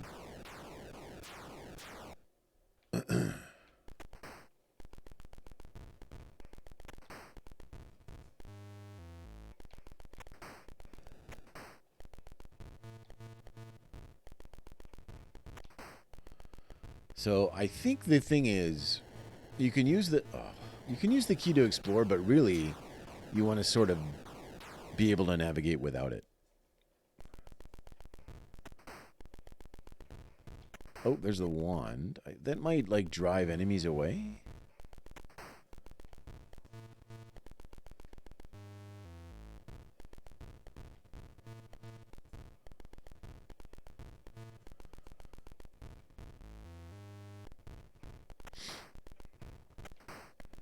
Anyway, that's Haunted House. I played the whole thing, played through the whole thing at some point on stream. And then I played that remake that came out after that. Not the latest remake, but the one before that. But it was okay. Anyway, that'll do. What's down here? Oh, look at the images. Look at this. How good is that? Color version. The spider. Eye and the spider. Oh man, so good.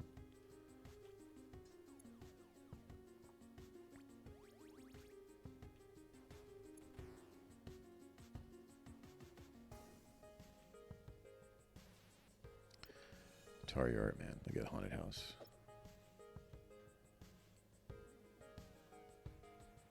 $0.79. What's that say? 79 cents art fair. Die cut Haunted House wall decoration. Oh. 79 cents. Haunted houses. Can't get enough Haunted House? Digital Eclipse presents new 2022 spin on the original created with voxels to bring the classic game's look into new 3D spaces. Let's try it. The 2600 game that established the survival horror game genre has been reanimated in 3D in honor of Atari's 50th anniversary. Two players can explore multiple environments together, armed with new gadgets to assist in finding the shattered pieces of a funeral urn.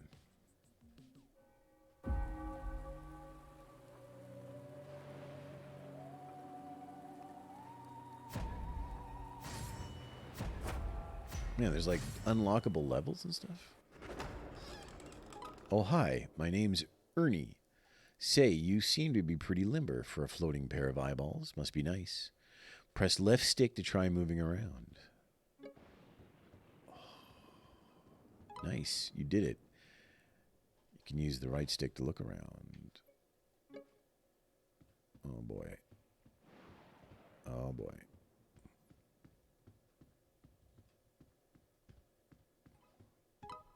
Doesn't it seem a little dark in here? Even for a haunted school, I mean. Press X to light the torch. Minus $10. The bar in the upper left will tell you when your torch is set to expire. There's enough snuff. When enough's a snuff, press X to fire it back up. Enough's a snuff. There are helpful items scattered throughout this building, but remember you can only see them if your torch is lit. Got it. Grab your torch. Keep the torch lit and grab the scepter scroll of protection on the right. The scroll makes creatures and ghosts ignore you.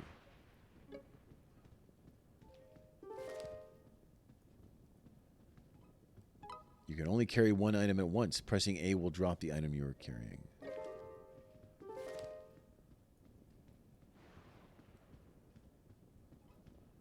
You're on fire, not literally, but your progress so far is inspiring. Head upstairs.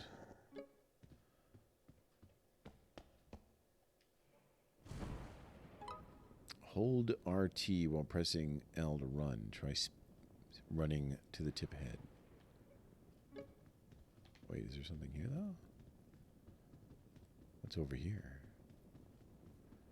Secret tip. It's a key. Grab it. Go unlock that door. Remember, you can only hold one item at a time. Got it.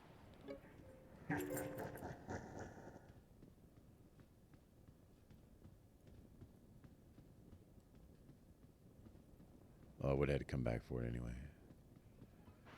Might be a jar, but this door is not a jar. In fact, this door is locked. Use some giant peepers and look around for the skeleton key. Oh, I think this game is good. It's me, or a piece of me. Being an urn isn't all it's cracked up to be. Please grab my shard and ditch the key.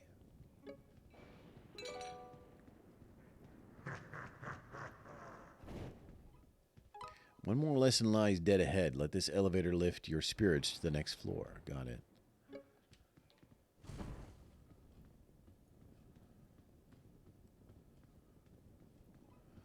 It's a dead end. You know what they say. Success isn't just handed to you. You have to earn it.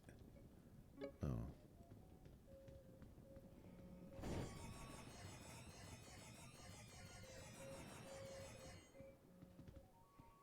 Something's happening here. It says tests.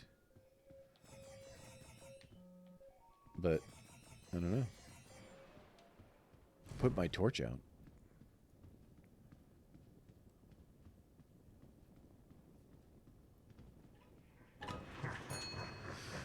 Pesky ghost, still a sole survivor, I see. First rule of ghosts, don't run. Creep carefully, or ghosty there will steal one of your lives.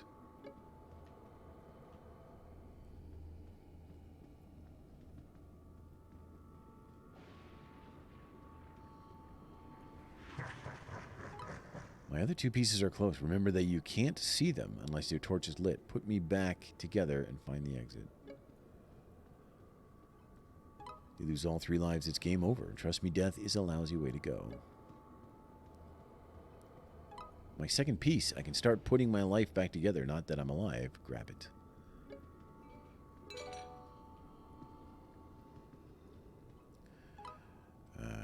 Press left trigger to toggle between eyeballs and overhead camera views. Oh. Interesting. Get too close to the ghost and he'll snuff you out. Well, your torch anyway. Creep your distance. Creep your distance out. Where is my money? Why it keeps saying minus $10, but I don't know where the money is. You can creep around that creepy ghost using walls and obstacles as cover. Time it right and leave him for dead.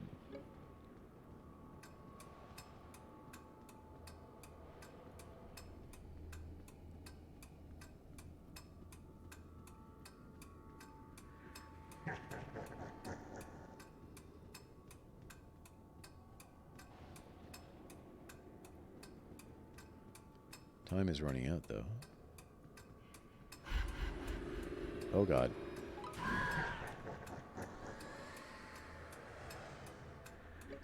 I died.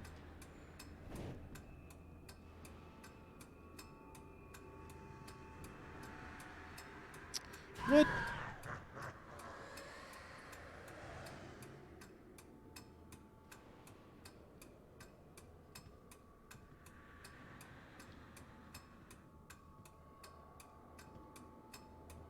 What happens when time runs out? Like, I can't get past this guy.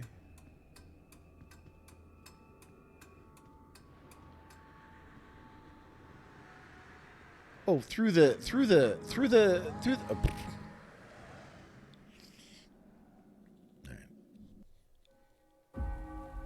Alright. That's a pretty cool game. I would play that again.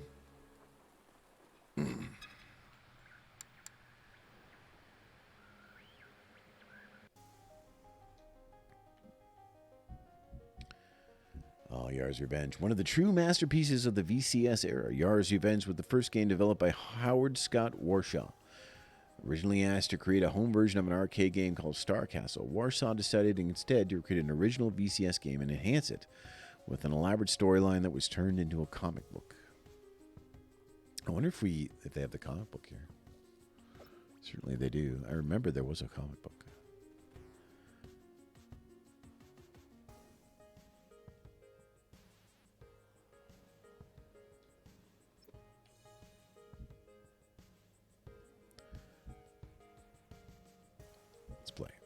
Howard Scott Warshaw rejected his assignment to convert an existing arcade game to the VCS, instead pitching an original title that featured some of the same gameplay elements, but fit the hardware better. Atari allowed him the creative freedom to follow his muse and create an original sci-fi shooter, resulting in one of the most highly regarded games on the platform.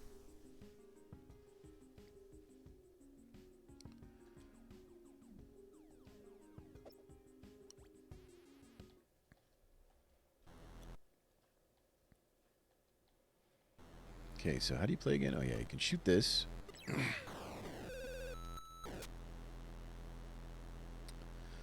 Pretty sure you are...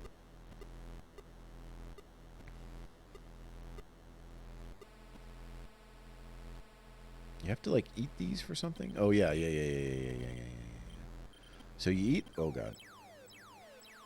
You might be invincible in here, but I'm not sure. You can eat the, There we go. You eat the bricks, and that generates a missile on the left side, and you can launch the missile to destroy the thingy... The cotoil or something? I forget. I don't remember what it's called.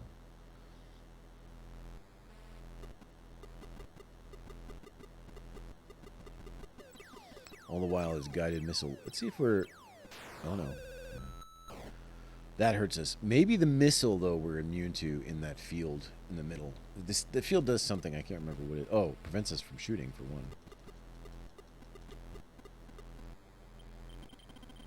I don't know what happens if you destroy all the bricks, though. Oh, yeah, you can touch him. That's right. Even if there's no bricks, I think you can touch him to get a missile.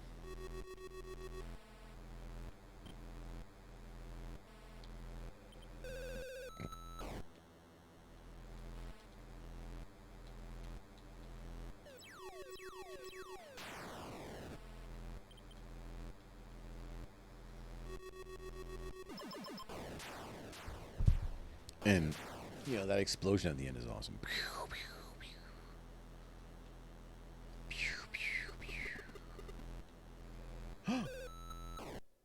That's it. All right, well, Yar's Revenge is awesome. They made a new Yar's Revenge recently. Let's see what other... Actually, let's take a look at the instruction manual, because it does gameplay, swirl, shield. Yeah, the quotile. The quotile. Shoots two weapons, destroyer missiles and swirls. Let's see the variations. Oop. Normal game. Game 2 with 2 alternating shield configurations plus destroyer missiles and a swirl traveling at normal speed.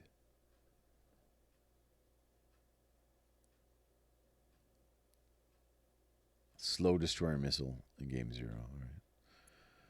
Game 4. Game features Zorion cannon that bounces off the shield. Watch out.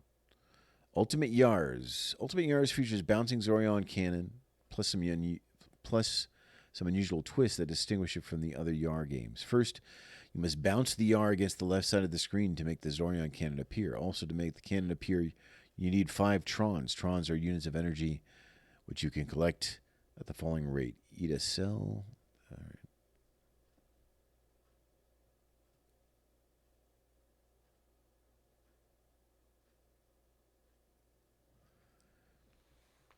$255 Trons. That number 255 again. Let's see if we have... Did it give us the comic? HSW, the opportunity to produce entertainment to potentially millions of people. Well, that was something I'd always dreamed of, and I never knew I'd get there, but now that I had this opportunity, I didn't want to waste it. These dudes just playing Frisbee. Bunch of hippies.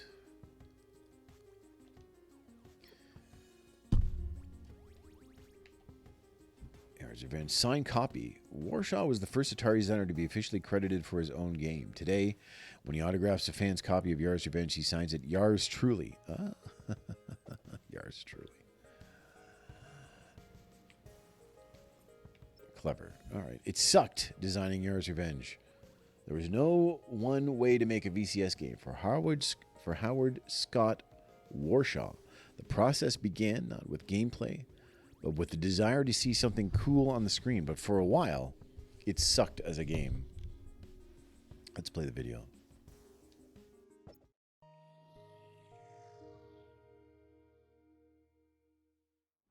So I looked over this game. It was Star Castle. I played it a bunch. I thought about it on the VCS. I looked it over and I realized, holy crap, this is going to suck. This is going to absolutely suck. And I could not afford to have my first project suck. I did a little preparation, and then I marched myself into Dennis Kobel's office, and I said, look, instead of doing this, I'd like to do this. This is something that I think uses some of the basic game ideas, but I think this is something that would work on the system. This other one won't work. And I just made this little presentation to him. And to his credit, he said, okay, you know what, go for it. The first thing I put up on the screen was an animated character. Most people use a block because they want to start working out their game mechanics and stuff like that. I put up an animation. That was the first thing I put up on a screen. And people would go by and they go, wow, that looks cool. What does it do? I'd be like, nothing. That's what it does. There it is. I said, I'm still working on it. Don't worry. It's like, and then it got to the point where it was time to actually play it and have some of this stuff. So I had achieved my goal of trying to make something interesting. And it sucked as a game. And I was exactly caught in the place I didn't want to be. So what I did was I started taking feedback, which was extremely painful to hear people telling me how much my game sucked. The only thing that really made it tolerable was that I wasn't so self-deluded at that point that I didn't realize it sucked also. Until I worked out making some of the changes and getting it through, I was in very bad shape. And I was feeling some very negative feedback from some other people. And I was feeling, I'm usually the person who's hardest on myself. And that was a tough time for me. And I had to get through that before I could hear what people were saying and start to work on it. And I had to release myself from, but I have to have this, but I have to have this. As a therapist, I always catch people when they say I have to. I always love people say, I have to, but I have to do this. And I always stop and I say, look, you don't have to. Obviously you don't have to because you're not doing it, right? You don't have to, but you could, but there's probably a reason you're not. And the reason I'm able to give that lesson to my clients now is because I had to get over that. I had this have to that was making things not work. And until I could let that go, I couldn't make the game succeed. And when I did, it forced me to think in new ways, to think outside the box, and to go come up with some other left field solution. And when I made those changes, then suddenly yours was really good.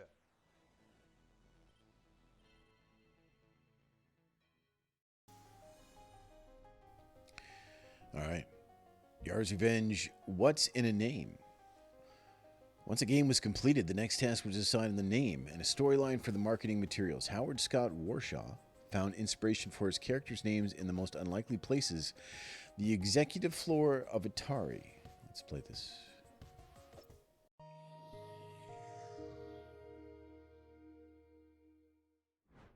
One of the product managers came by who was responsible for this product, and he goes, hey, well, we're working on naming your game.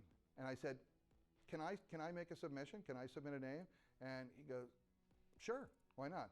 I said, okay, I tell you what, come by here tomorrow morning. I said, you guys won't have it settled by tomorrow, will you? He goes, no. I said, come by tomorrow morning, I will have something for you. I will have a submission for you. So now I know what I'm doing for the rest of the evening. And I don't know if you ever tried it before. When you just try to make up a new word, everything sounds stupid. At least it does for me. I can't come up with something that sounds cool. Everything sounds kind of dumb.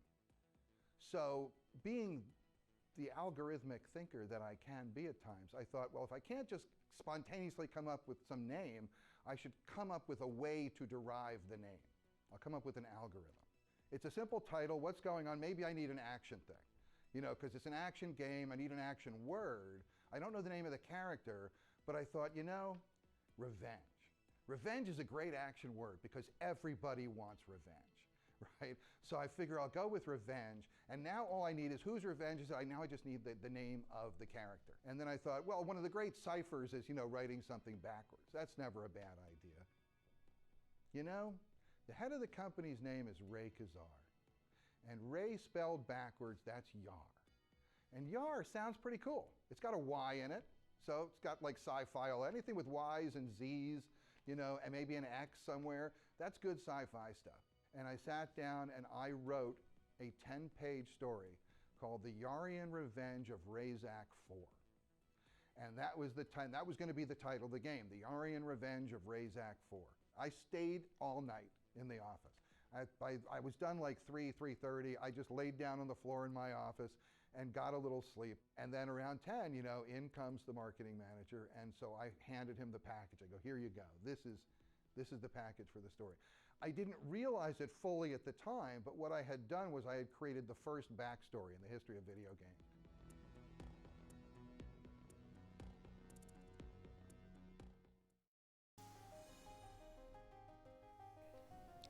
Yar's Ray spelled backwards. I didn't know. Here's the original cover art. Very iconic. Everyone should know this. Who did this? Hiro Kimura. Oh, a Japanese dude. Interior manual art. Artwork used on the inside pages by the same dude. That's pretty good.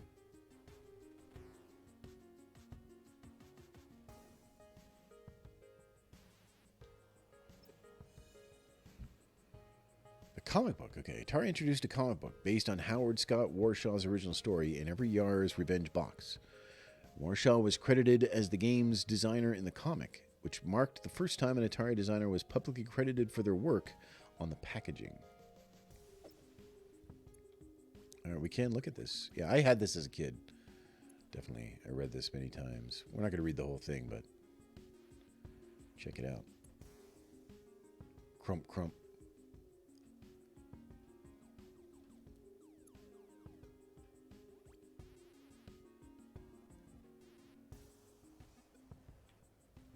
Zarlon cannon. Solar system, look at that.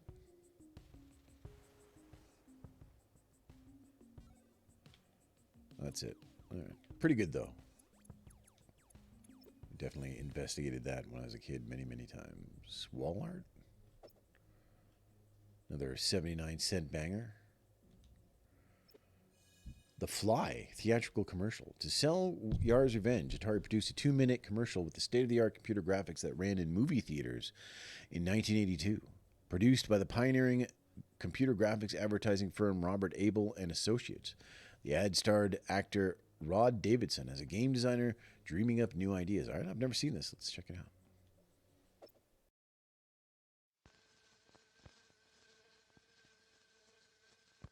A fly. I'll have a mutant fly. Hello, Yar. You'll need some protection. Ion zone.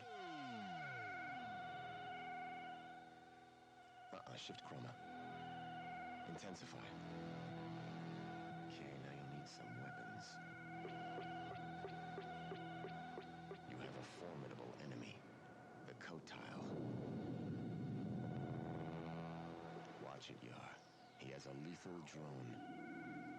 And some other tricks up his sleeve. Spiral. Go. Good move, Yar. Now I have a surprise for you.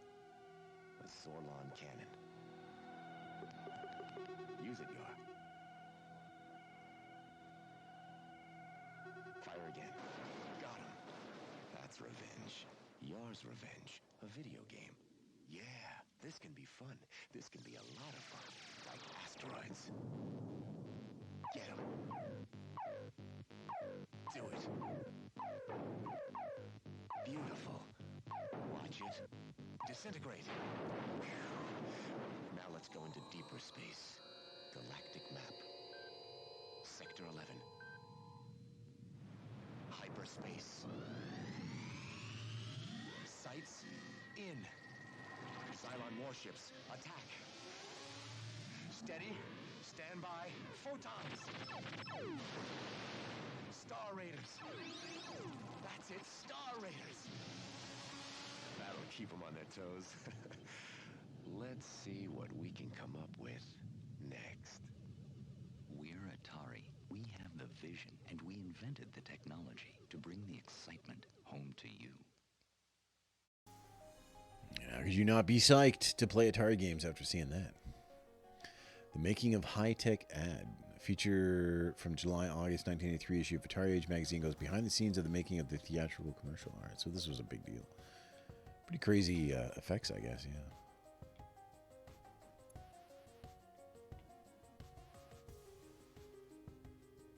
John Hughes. Not the John Hughes.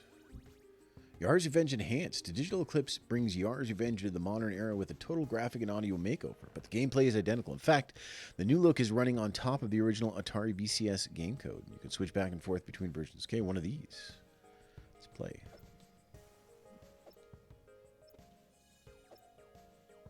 Modern visuals and driving soundtrack enhance this digital Eclipse tribute to Howard Scott Warshaw's classic Atari VCS shooter. The original gameplay remains largely untouched, but the presentation befits a 50th anniversary celebration.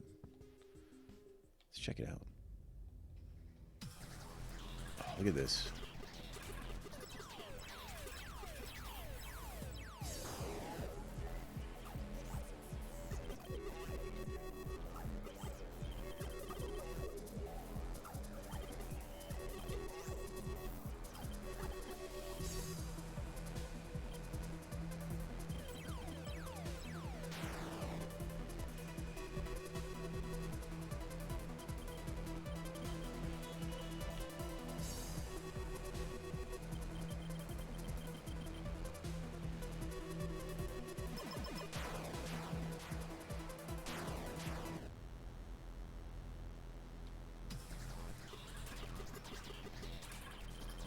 Oh, I couldn't see the thingy.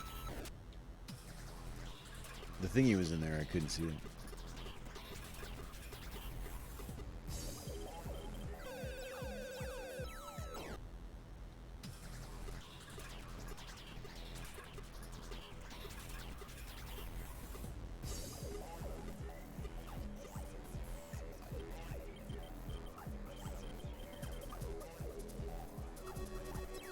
Got him.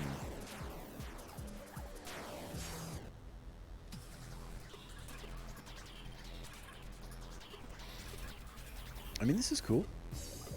It's got a good look to it.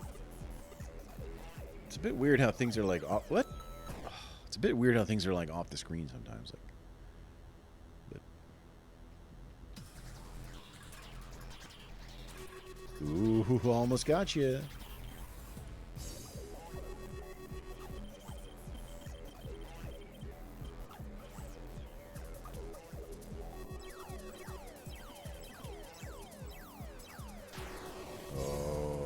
Little brick saved him.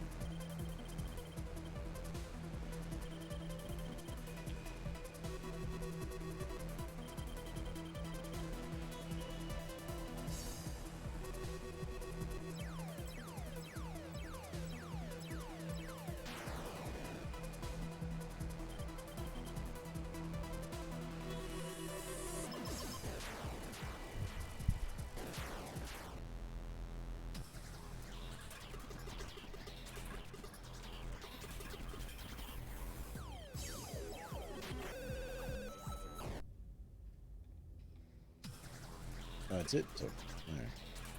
Pretty cool. It's actually, while it's cool looking, it's also a little bit hard to read. Like, to sort of visually, just because of all the, but it looks cool, so it's fine.